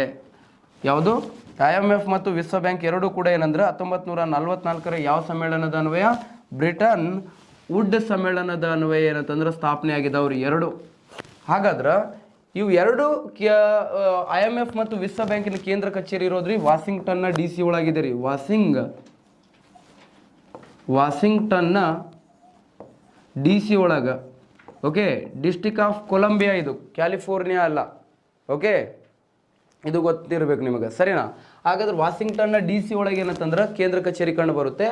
ಮತ್ತು ಇವು ಎರಡೂ ಕೂಡ IMF ಮತ್ತು ವಿಶ್ವ ಬ್ಯಾಂಕ್ 1945 ಡಿಸೆಂಬರ್ 27 ಕಾರ್ಯಾರಂಭ ಮಾಡ್ತಾವ್ರಿ. ಡಿಸೆಂಬರ್ 27, 1945 ಎರಡೂ ಕಾರ್ಯಾರಂಭವನ್ನು ಮಾಡ್ತಿರ್ತವೆ. ಸೊ ಅದು ನಿಮಗೆ ಗೊತ್ತಿರಬೇಕು, ವಿಶ್ವ ಬ್ಯಾಂಕ್ ಮತ್ತು IMF. ಸರ್, ನಿಮಗೆ ಇನ್ನೊಂದು ಕ್ವಶನ್ ಆಗ್ಯದ, ಭಾರತ ಸರ್ಕಾರವು ಅತಿ ಹೆಚ್ಚು ಸಾಲವನ್ನು ಬಾಹ್ಯ ಮೂಲದಿಂದ ಯಾವ ಮೂಲದಿಂದ ತಗೊಳ್ತಿದ್ರಿ? ಎಕ್ಸ್ಟರ್ನಲ್ ಬಾರೋವಿಂಗ್ಸ್ ಯಾವ ಮೂಲದಿಂದ ತಗೊಳ್ತಿತ್ತು ಅಂತಂದ್ರೆ ವಿಶ್ವ ಬ್ಯಾಂಕ್ನಿಂದ. ಯಾವ ಬ್ಯಾಂಕಿನಿಂದ? ವಿಶ್ವ ಬ್ಯಾಂಕ್ನಿಂದ ಅತಿ ಹೆಚ್ಚು ಸಾಲವನ್ನು ಪಡೆದುಕೊಳ್ಳುತ್ತದೆ. ಯಾವ ಬ್ಯಾಂಕ್ನಿಂದ? ವಿಶ್ವ ಬ್ಯಾಂಕ್ನಿಂದ ಸಾಲವನ್ನು ಪಡೆದುಕೊಳ್ಳುವುದನ್ನು ನಾವು ನೋಡ್ತೀವಿ. ನೆಕ್ಸ್ಟ್ ಏನಂದ್ರೆ ADB ಅಂದ್ರಿ, ಏಷ್ಯನ್ ಡೆವಲಪ್ಮೆಂಟ್ ಬ್ಯಾಂಕಿಂದ ಸಾಲವನ್ನು ತಗೊಳ್ತಿದ್ರಿ. ಯಾವುದು? Asian development bank. ಈ ಏಷ್ಯನ್ ಡೆವಲಪ್ಮೆಂಟ್ ಬ್ಯಾಂಕು ಸ್ಥಾಪನೆ ಆಗಿದೆ ಯಾವಾಗ್ರಿ ಅಂತ ಕೇಳಿದ್ರೆ 1966 ಡಿಸೆಂಬರ್ 19ಕ್ಕೆ ಏನಂತಂದ್ರೆ ADB ಸ್ಥಾಪನೆ ಆಗ್ಯದ. ಏಷ್ಯನ್ ಡೆವಲಪ್ಮೆಂಟ್ ಬ್ಯಾಂಕ್ ಸ್ಥಾಪನೆ ಆಗಿದ್ದು 1966 ಡಿಸೆಂಬರ್ 19ಕ್ಕೆ ಸ್ಥಾಪನೆ ಆಗ್ಯದ. ಇದರ ಕೇಂದ್ರ ಕಚೇರಿ ಎಲ್ಲಿ ಇದೆಯಪ್ಪ ಅಂತ ಕೇಳಿದ್ರೆ ಫಿಲಿಪೈನ್ಸ್ ದೇಶದ ಮನಿಲಾ ಎಂಬಲ್ಲಿ. ಎಲ್ಲಿ? ಮನಿಲಾ. ಓಕೆ. ಮತ್ತು ನಮ್ದು ಎಲ್ಲಿ? ಮತ್ತು ಕೂಲಿ ಮನಿಲಾ ಅಲ್ಲ, ಮತ್ತು ನಮ್ಮ ಇಂಡಿಯಾದ ಅದು ಅಲ್ಲ, ಅದು ಬೇರೆ ಐತಿ. ಅದು ಏನಂತಂದ್ರೆ ಸ್ವರ್ಗದ ತಾಣ ಅದು, ಹೌದಲ್ಲ? ಹಾಂ, ಹೋಗ್ತೀರಿ ನೀವು ಕೂಡ. ರೈಟ್. ಯಾವುದು? ಫಿಲಿಪೈನ್ಸ್ನ ಮನಿಲಾ. Okay, right. ಇದು ಗೊತ್ತಿರಬೇಕು, ಫಿಲಿಪೈನ್ಸ್ನ ಮನಿಲಾ. ರೈಟ್. ನೆಕ್ಸ್ಟ್ ಏನಂತಂದ್ರೆ NDB ಅಂತೇಳ್ರಿ. NDB ಅಂದ್ರೆ ನ್ಯೂ ಡೆವಲಪ್ಮೆಂಟ್ ಬ್ಯಾಂಕ್. ಸಾರ್, ಇದಕ್ಕೆ ಬ್ರಿಕ್ಸ್ ಬ್ಯಾಂಕ್ ಅಂತೇಳಿ ಕೂಡ ಕರೀತಾರೆ. ಯಾವುದು? ನ್ಯೂ ಡೆವಲಪ್ಮೆಂಟ್ ಬ್ಯಾಂಕ್ ಆರ್ ಇದಕ್ಕೆ ಏನಂತ ಕರಿತೀವಿ ಅಂತಂದ್ರೆ ಬ್ರಿಕ್ಸ್ ಬ್ಯಾಂಕ್ ಅಂತೇಳಿ ಕರಿತೀವಿ ಸ್ನೇಹಿತರೆ. ಯಾವ ಬ್ಯಾಂಕ್? ಬ್ರಿಕ್ಸ್ ಬ್ಯಾಂಕ್ ಅಂತೇಳಿ ಕೂಡ ಕರಿತೀವಿ ಇದಕ್ಕೆ. BRICS bank. ಮೊದಲು ಬ್ರಿಕ್ ಇತ್ತು ಇದು, ಆಮೇಲೆ ಬ್ರಿಕ್ಸ್ ಅಂತೇಳಿ ಆಯಿತು. ಬ್ರಿಕ್ ಕಂಟ್ರೀಸ್ ನಿಮಗೆ ಕೇಳ್ಯಾರ, ಈ ಕೆಳಗಿನವುಗಳಲ್ಲಿ ಯಾವುದು ಬ್ರಿಕ್ಸ್ ಕಂಟ್ರಿ ಅಲ್ಲ? ಇದರೊಳಗೆ ಆನ್ಸರ್ ಇದೆ ರೀ. Brazil, Russia, India, China and south Africa, ಇವು ಬ್ರಿಕ್ಸ್ ಕಂಟ್ರೀಸ್. ಹಾಗಾದ್ರೆ ನ್ಯೂ ಡೆವಲಪ್ಮೆಂಟ್ ಬ್ಯಾಂಕ್ ಇದು ಸ್ಥಾಪನೆ ಆಗಿದೆ ಯಾವಾಗ್ರಿ ಅಪ್ಪ ಅಂತ ಕೇಳಿದ್ರೆ, ಇದು ಸ್ಥಾಪನೆ ಆಗಿದ್ದು 2014 ಒಳಗೆ ಸ್ಥಾಪನೆ ಆಗಿದೆ. 2014 ಸ್ಥಾಪನೆ ಆಗಿದೆ. ಇದರ ಕೇಂದ್ರ ಕಚೇರಿ ಎಲ್ಲಿದೆ ಅಂತ ಕೇಳಿದ್ರೆ, ನ್ಯೂ ಡೆವಲಪ್ಮೆಂಟ್ ಬ್ಯಾಂಕಿನ ಕೇಂದ್ರ ಕಚೇರಿ ಎಲ್ಲಿದೆ ಅಂತ ಕೇಳಿದ್ರೆ ಚೀನಾದ ಶಾಂಘೈ ಎಂಬಲ್ಲಿ ಕಂಡು ಬರ್ತದೆ. ಯಾವುದು? ಚೀನಾದ ಶಾಂಘೈ ಎಂಬಲ್ಲಿ ಇದರ ಹೆಡ್ ಕ್ವಾರ್ಟರನ್ನು ನೋಡ್ತೀವಿ, ನ್ಯೂ ಡೆವಲಪ್ಮೆಂಟ್ ಬ್ಯಾಂಕ್. ಓಕೆ. 2014 ಏನಂತಂದ್ರೆ ನರೇಂದ್ರ ಮೋದಿ ಅವರು ಏನಂತಂದ್ರೆ ಶಿಫಾರಸು ಮಾಡ್ತಾರೆ, ಸಲಹೆ ಕೊಡ್ತಾರೆ, ನ್ಯೂ ಡೆವಲಪ್ಮೆಂಟ್ ಬ್ಯಾಂಕನ್ನು ನಾವು ಸ್ಥಾಪನೆ ಮಾಡೋಣ ಅಂತ. ಅವಾಗ 2014 ಸ್ಥಾಪನೆ ಆಯಿತು. ಕೇಂದ್ರ ಕಚೇರಿ ಇದೆ ಚೀನಾದ ಸಂಘೈನಲ್ಲಿ ಕಂಡು ಬರುತ್ತೆ. ಅದೇ ಥರ ಏನಂತಂದ್ರೆ ವಿದೇಶಿ ಸಂಘ ಸಂಸ್ಥೆಗಳಿಂದ ತಗೊಳ್ಬಹುದು ರೀ. ವಿದೇಶಿ ಸಂಘ ಸಂಸ್ಥೆಗಳಿಂದ ತಗೊಳ್ಬಹುದು. ವಿದೇಶಿ ಬೇರೆ ಬೇರೆ ದೇಶಗಳ ಸರ್ಕಾರದಿಂದ ತಗೊಳ್ಬಹುದು. ಯಾವುದು? ವಿದೇಶಿ ಬೇರೆ ಬೇರೆ ದೇಶಗಳ ಸರ್ಕಾರದಿಂದ ತಗೊಳ್ಬಹುದು. ಬೇರೆ ಬೇರೆ ದೇಶದ ಯಾವುದರಿಂದ? ಸರ್ಕಾರದಿಂದ ತಗೊಳ್ಬಹುದು.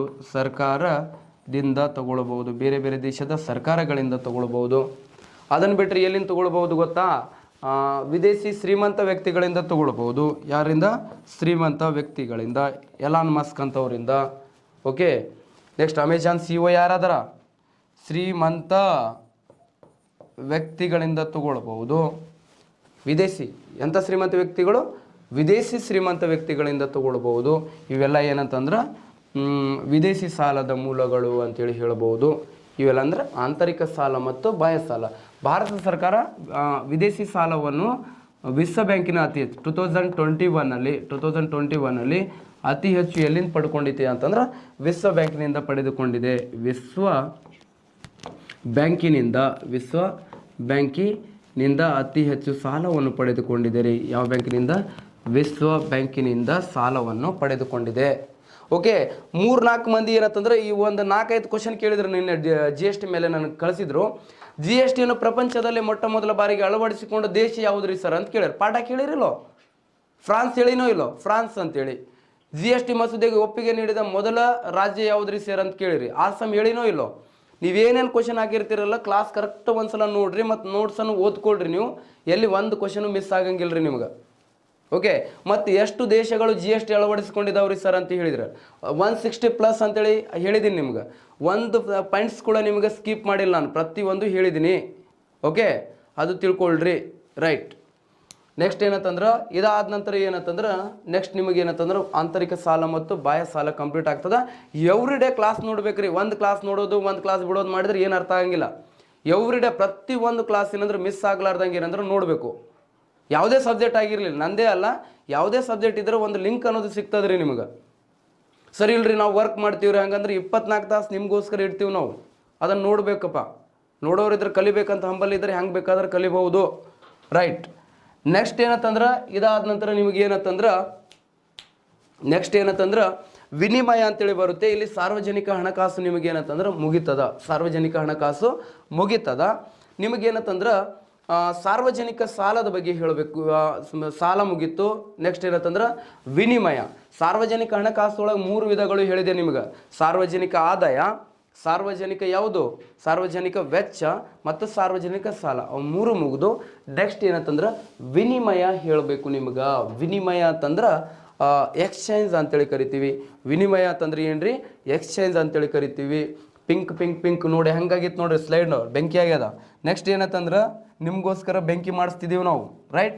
ನೋಡ್ರಿ ವಿನಿಮಯ ಅಂತಂದ್ರೆ ಏನ್ರಿ, ಯಾವುದಕ್ಕೆ ವಿನಿಮಯ ಅಂತ ಕರೀತಾರೆ ಅಂತ ಕೇಳಿದ್ರೆ ವಿನಿಮಯ ಅಂತಂದ್ರೆ ಎಕ್ಸ್ಚೇಂಜ್ ಅಂತೇಳಿ ಕರಿತೀವಿ. ಇದಕ್ಕೆ ಏನಂತ ಕರಿತೀವಿ, ಎಕ್ಸ್ಚೇಂಜ್ ಅಂತ ಕರೀತಾರೆ. ನಮ್ಮಂದು ಎಕ್ಸ್ಚೇಂಜ್ ಅಂತಂದ್ರೆ ವಿನಿಮಯ ಅಂತಂದ್ರೆ ಕೊಡೋದು ತಗೊಳ್ಳೋದ್ರಿ ಸರ್ ಅಂತೇಳಿ. ಅಕ್ಕಿ ಕೊಟ್ಟು ರಾಗಿ ತಗೊಳ್ಳೋದ್ರಿ, ಜೋಳ ಕೊಟ್ಟು ಅಕ್ಕಿ ತಗೊಳ್ಳೋದ್ರಿ ಮತ್ತು ಒಳ್ಳೆ ಅದು ಅಲ್ಲ. ಅದು ಬಾಟರ್ ಸಿಸ್ಟಮ್ ಆಗ್ತದ, ವಸ್ತು ವಿನಿಮಯ ಪದ್ಧತಿ ಆಗ್ತದ. ಇದೇ ಬೇರೆ ಅದೇ ಬೇರೆ, ಸರಿನಾ?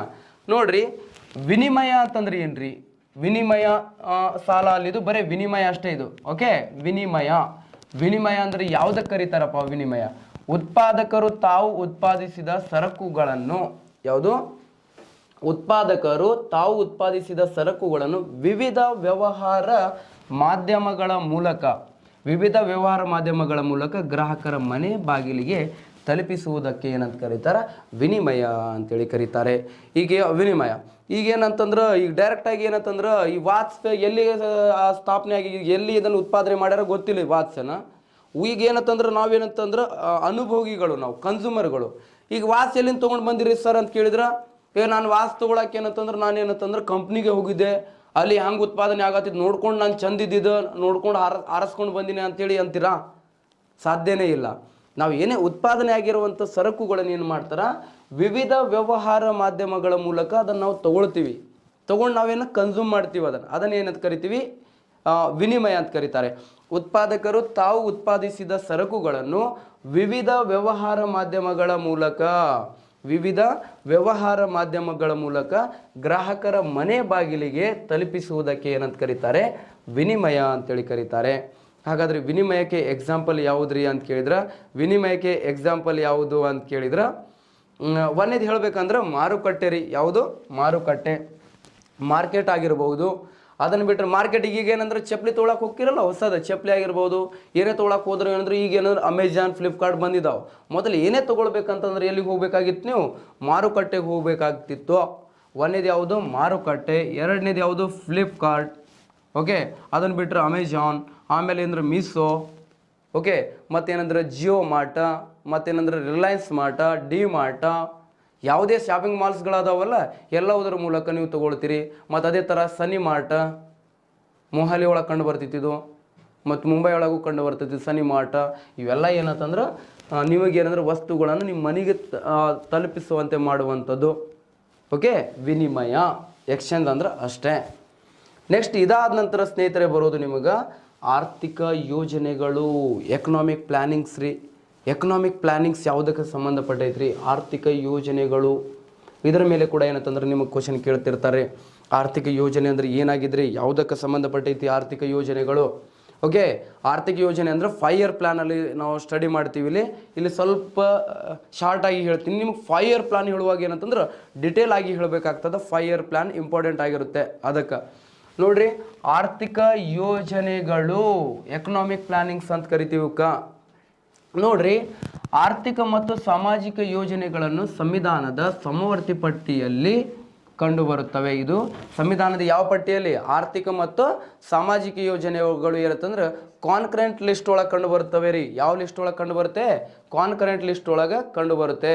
ಕಾನ್ಕರೆಂಟ್ ಲಿಸ್ಟ್ ಅಂತಂದ್ರೆ ಸಮವರ್ತಿ ಪಟ್ಟಿ ಅಂತೇಳಿ ಕರಿತೀವಿ. ಸಮವರ್ತಿ ಪಟ್ಟಿಯಲ್ಲಿ ಕಂಡು ಬರುತ್ತವೆ. ಅದನ್ನು ಏನಂತಂದ್ರೆ ನೀವೆಲ್ಲ ನೋಡಬೇಕು. ನೋಡ್ರಿ, ಆರ್ಥಿಕ ಯೋಜನೆ ಎಂದರೆ ಏನಪ್ಪ, ಯಾವುದಕ್ಕೆ ಎಕನಾಮಿಕ್ ಪ್ಲಾನಿಂಗ್ಸ್ ಅಂತ ಕರೀತಾರೆ ಅಂತ ಕೇಳಿದ್ರೆ, ಜನರ ಕಲ್ಯಾಣಕ್ಕಾಗಿ ಸರ್ಕಾರವು ವಿವಿಧ ಯೋಜನೆಗಳನ್ನು ಹಮ್ಮಿಕೊಳ್ಳುವುದನ್ನೇ ಆರ್ಥಿಕ ಯೋಜನೆ ಎನ್ನುವರು. ನಮ್ಗಳ ಕಲ್ಯಾಣಕ್ಕಾಗಿ, ನಮಗೋಸ್ಕರ, ನಮ್ಮ ಕಲ್ಯಾಣಕ್ಕಾಗಿ ಸರ್ಕಾರ ಏನು ಮಾಡಬೇಕು, ವಿವಿಧ ಯೋಜನೆಗಳನ್ನು ಹಮ್ಮಿಕೊಳ್ಳುವುದನ್ನು ಏನಂತ ಕರೀತಾರೆ, ಆರ್ಥಿಕ ಯೋಜನೆಗಳು ಅಂತೇಳಿ ಕರೀತಾರೆ. ಯಾವ ಯೋಜನೆಗಳು ಅಂತ ಕರೀತಾರೆ, ಆರ್ಥಿಕ ಯೋಜನೆ ಅಂತೇಳಿ ಕರೀತಾರೆ. ನೆಕ್ಸ್ಟ್ ನೋಡ್ರಿ, ಪ್ರಪಂಚದಲ್ಲೇ ಮೊಟ್ಟ ಮೊದಲ ಬಾರಿಗೆ 1924ರಲ್ಲಿ ರಷ್ಯಾ ದೇಶವು ಈ ಆರ್ಥಿಕ ಯೋಜನೆಗಳನ್ನು ಅಥವಾ 5 ಇಯರ್ ಪ್ಲ್ಯಾನನ್ನು ರಷ್ಯಾ ಏನು ಮಾಡಬೇಕು, ಅಳವಡಿಸಿಕೊಳ್ಬೇಕು ಅಂತೇಳಿ ಮೊಟ್ಟ ಮೊದಲ ಬಾರಿಗೆ ನಿರ್ಣಯ ಕೈಗೊಂಡಿತ್ತು. ನಿರ್ಣಯ ಕೈಗೊಂಡಿದ್ದು ಯಾವ ದೇಶ ಅಂತ ಕೇಳಿದ್ರೆ ರಷ್ಯಾ ದೇಶ. ಪ್ರಪಂಚದಲ್ಲೇ ಫಸ್ಟ್ ಟೈಮ್ ಏನಂತಂದ್ರೆ ಆರ್ಥಿಕ ಯೋಜನೆ ಅಳವಡಿಸ್ಕೊಳ್ಬೇಕು ಅಂತೇಳಿ ನಿರ್ಣಯ ಕೈಗೊಂಡಿತ್ತು ರೀ, ಜಾರಿಗೆ ತರಲಿಲ್ಲ. ಕರೆಕ್ಟ್ ನೆನಪಿಟ್ಕೊಳ್ರಿ, ಜಸ್ಟ್ ಏನಂತಂದ್ರೆ ನಿರ್ಣಯ ಕೈಗೊಂಡಿತ್ತು ರಷ್ಯಾ. ಆಮೇಲೆ ಏನಾಯಿತು, 1928ರಲ್ಲಿ ರಷ್ಯಾದ ಅಂದಿನ ಅಧ್ಯಕ್ಷರಾಗಿರುವಂಥ ಜೋಸೆಫ್ ಸ್ಟಾಲಿನ್ ಅವರು ಗಾಸ್ ಪ್ಲಾನ್ ಅವರ ನೇತೃತ್ವದಲ್ಲಿ ಗಾಸ್ ಪ್ಲಾನ್ ಸಮಿತಿಯ ನೇತೃತ್ವದಲ್ಲಿ ಒಂದು ಸಮಿತಿಯನ್ನು ನೇಮಕ ಮಾಡಿದರು. ಇವ್ರು ಏನಂದ್ರೆ ಗಾಸ್ ಪ್ಲಾನ್ ಅನ್ನೋದು ಒಬ್ಬ ವ್ಯಕ್ತಿಯ ಹೆಸರು. ಇದು ಗಾಸ್ ಪ್ಲಾನ್ ಅವರ ನೇತೃತ್ವದಲ್ಲಿ ಒಂದು ಸಮಿತಿ ನೇಮಕ ಮಾಡ್ತಾರೆ. ಈ ಸಮಿತಿಯ ಶಿಫಾರಸಿನಂತೆ ರಷ್ಯಾ ಏನಂತಂದ್ರೆ ರಷ್ಯಾ ದೇಶ 1928ರಿಂದ 32ರ ಅವಧಿಗೆ 1928ರಿಂದ 32ರ ಅವಧಿಗೆ ಪ್ರಪಂಚದಲ್ಲೇ ಮೊಟ್ಟ ಮೊದಲ ಬಾರಿಗೆ ಪಂಚವಾರ್ಷಿಕ ಯೋಜನೆಗಳನ್ನು ಜಾರಿಗೆ ತಂದಿತ್ತು. ಪ್ರಪಂಚದಲ್ಲೇ ಮೊಟ್ಟ ಮೊದಲ ಬಾರಿಗೆ ಪಂಚವಾರ್ಷಿಕ ಯೋಜನೆಯನ್ನು ರಷ್ಯಾ ದೇಶ ಜಾರಿಗೆ ತಂದಿತ್ತು. ಹಾಗಾದ್ರೆ ನಿಮ್ಮ ಕ್ವಶನ್ ಕೇಳ್ತಾರ, ರಷ್ಯಾ ಯಾವ ಸಮಿತಿಯ ಶಿಫಾರಸಿನಂತೆ 5 ಇಯರ್ ಪ್ಲಾನನ್ನು ಅಳವಡಿಸಿಕೊಂಡಿತ್ತು ಅಂತ ಕೇಳಿದ್ರೆ 1928ರಿಂದ 32ರ ಅವಧಿಯಲ್ಲಿ ಯಾವ ಸಮಿತಿ ಅಂತಂದ್ರೆ ಗಾಸ್ ಪ್ಲಾನ್. ಈ ವ್ಯಕ್ತಿ ಹೆಸರು ಒಬ್ರು ಏನಂತಂದ್ರೆ ಆರ್ಥಿಕ ತಜ್ಞ ಇವರು. ಓಕೆ, ನೆಕ್ಸ್ಟ್ ಪ್ರಪಂಚದ ಪಂಚವಾರ್ಷಿಕ ಯೋಜನೆಯ ಪಿತಾಮಹ ಅಂತೇಳಿ ಜೋಸೆಫ್ ಸ್ಟಾಲಿನ್ ಅವರನ್ನೇ ಕರೀತಾರೆ. ಯಾರನ್ನು ಕರೀತಾರೆ? ಜೋಸೆಫ್ ಸ್ಟಾಲಿನ್ ಅವರನ್ನು ಪ್ರಪಂಚದ ಪಂಚವಾರ್ಷಿಕ ಯೋಜನೆಗಳ ಪಿತಾಮಹ ಅಂತೇಳಿ ಕರೀತಾರೆ. ಯಾರನ್ನು ಕರೀತಾರೆ ಅಂತ ಕೇಳಿದ್ರೆ ಈ ಜೋಸೆಫ್ ಸ್ಟಾಲಿನ್. ಪ್ರಪಂಚದ ಪಂಚವಾರ್ಷಿಕ ಯೋಜನೆ ಅವಧಿ 1928ರಿಂದ 1932 ನೋಡ್ರಿ, 1932 ಅಂತೇಳಿ ಹೇಳ್ಬೋದು. ನೆಕ್ಸ್ಟ್ ಏನಂತಂದ್ರೆ ಅದೇ ಥರ ಸರ್ ಭಾರತದ ಪಂಚವಾರ್ಷಿಕ ಯೋಜನೆಯ ಪಿತಾಮಹ ಯಾರಿದ್ದಾರೆ? ಭಾರತದ ಪಂಚವಾರ್ಷಿಕ ಯೋಜನೆ ಪಿತಾಮಹ, ಭಾರತದ ಪಂಚವಾರ್ಷಿಕ ಯೋಜನೆಯ ಪಿತಾ ಆದರಪ್ಪ ಅಂತ ಕೇಳಿದ್ರೆ ಅವರು ಏನಂದ್ರೆ ಜೆ ನೆಹರು ಅಂತೇಳಿ ಇದ್ದಾರೆ. ಯಾರಿದ್ದಾರೆ? ಜೆ ನೆಹರು ಅಂತೇಳಿ ಇದ್ದಾರೆ. ಯಾವ Nehru ಅಂತೇಳಿದ್ದಾರೆ?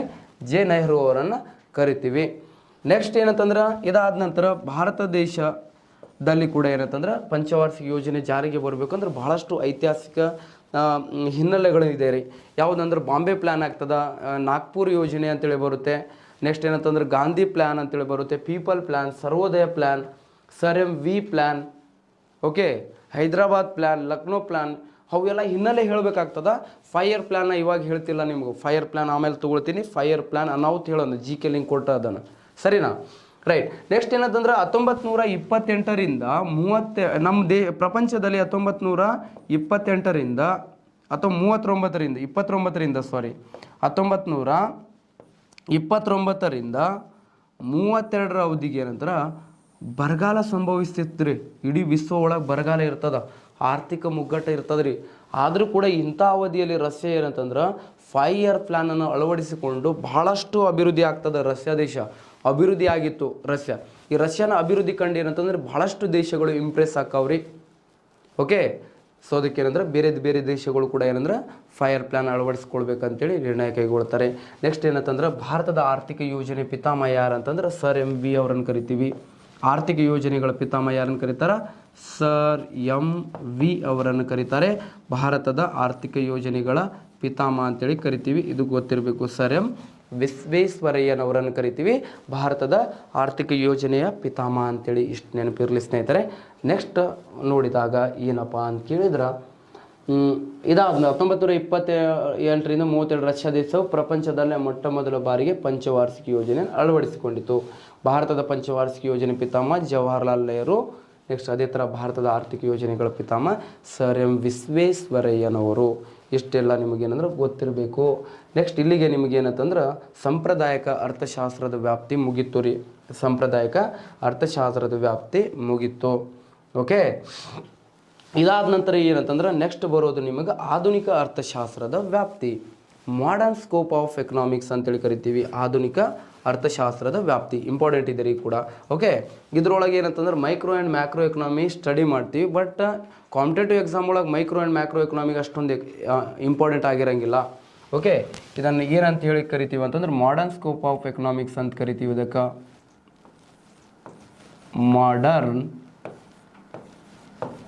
Modern scope of economics ಅಂತ ಕರಿತೀವಿ. ಸ್ಕೋಪ್ ಆಫ್ ಎಕನಾಮಿಕ್ಸ್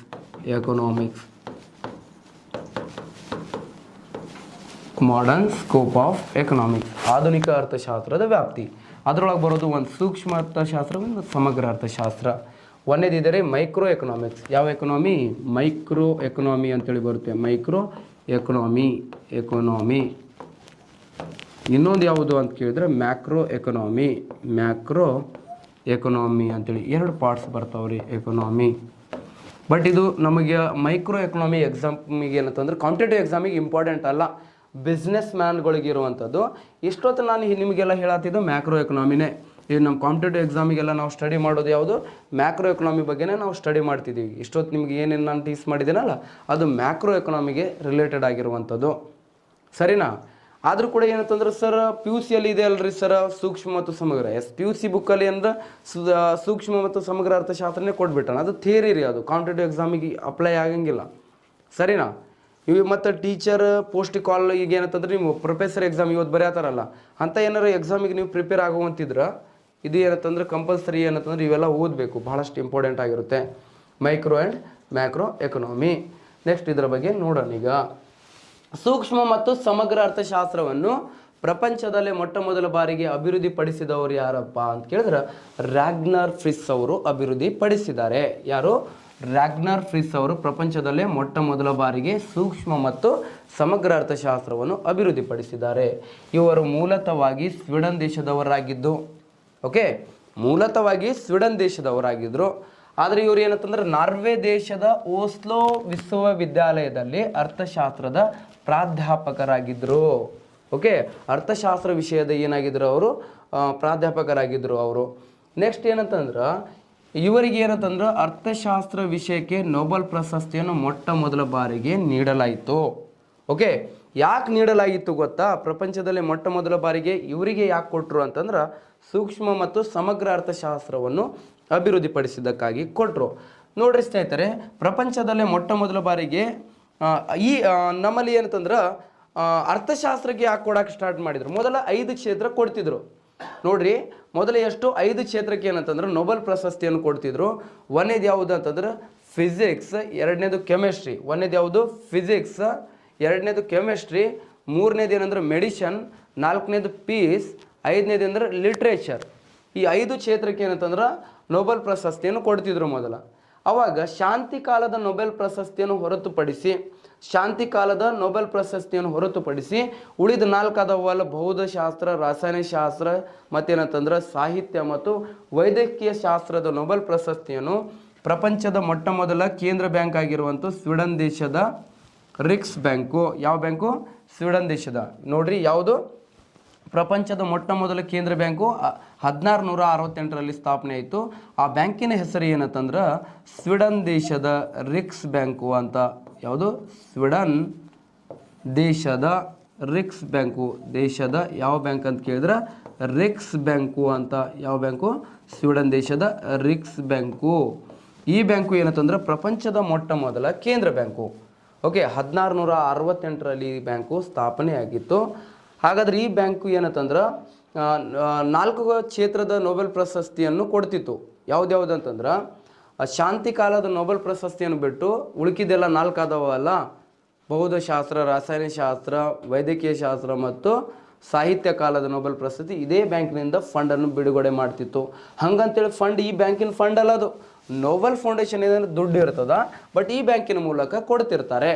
ಸೊ ಅದಕ್ಕೆ ಈ ಬ್ಯಾಂಕಿನ ಕೊಡುಗೆ ನೊಬೆಲ್ ಫೌಂಡೇಶನ್ ಮೇಲೆ, ಯಾವ ಬ್ಯಾಂಕಿನ? ಈ ಬ್ಯಾಂಕಿನ ಕೊಡುಗೆ ನೊಬೆಲ್ ಫೌಂಡೇಶನ್ ಮೇಲೆ ಬಹಳಷ್ಟಿದೆ ಅಂತೇಳಿ ತಿಳ್ಕೊಂಡು ಈ ಬ್ಯಾಂಕ್ ಸ್ಥಾಪನೆಯಾಗಿ 300 ವರ್ಷಗಳ ಸವಿ ನೆನಪಿಗಾಗಿ, ಎಷ್ಟು ವರ್ಷ?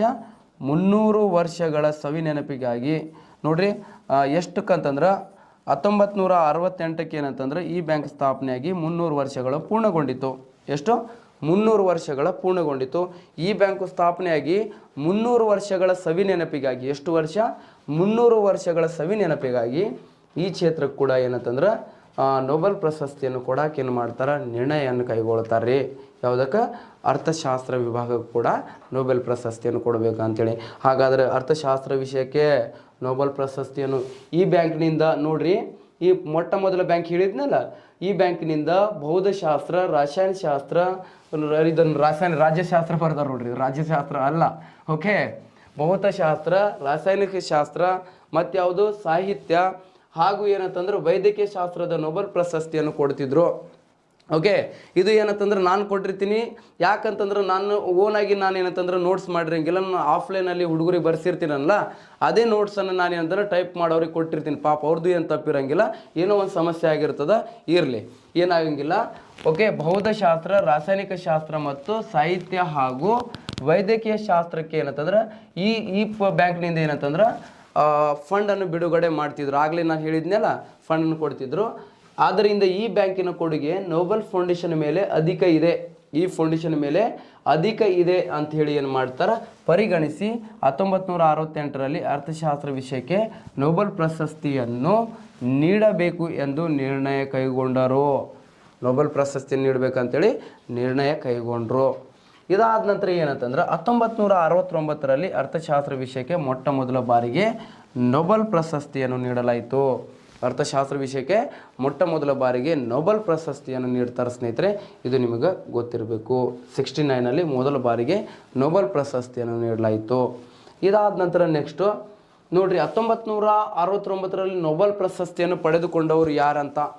ಓಕೆ, ಫಸ್ಟ್ ಟೈಮ್ ರೀ ಅರ್ಥಶಾಸ್ತ್ರ ವಿಷಯದಲ್ಲಿ ಇಬ್ಬರು ತಗೊಳ್ತಾರೆ. ಒಬ್ಬನು ರ್ಯಾಗ್ನರ್ ಫ್ರಿಟ್ಸ್, ಇವನು ಸ್ವೀಡನ್ ದೇಶದವನು.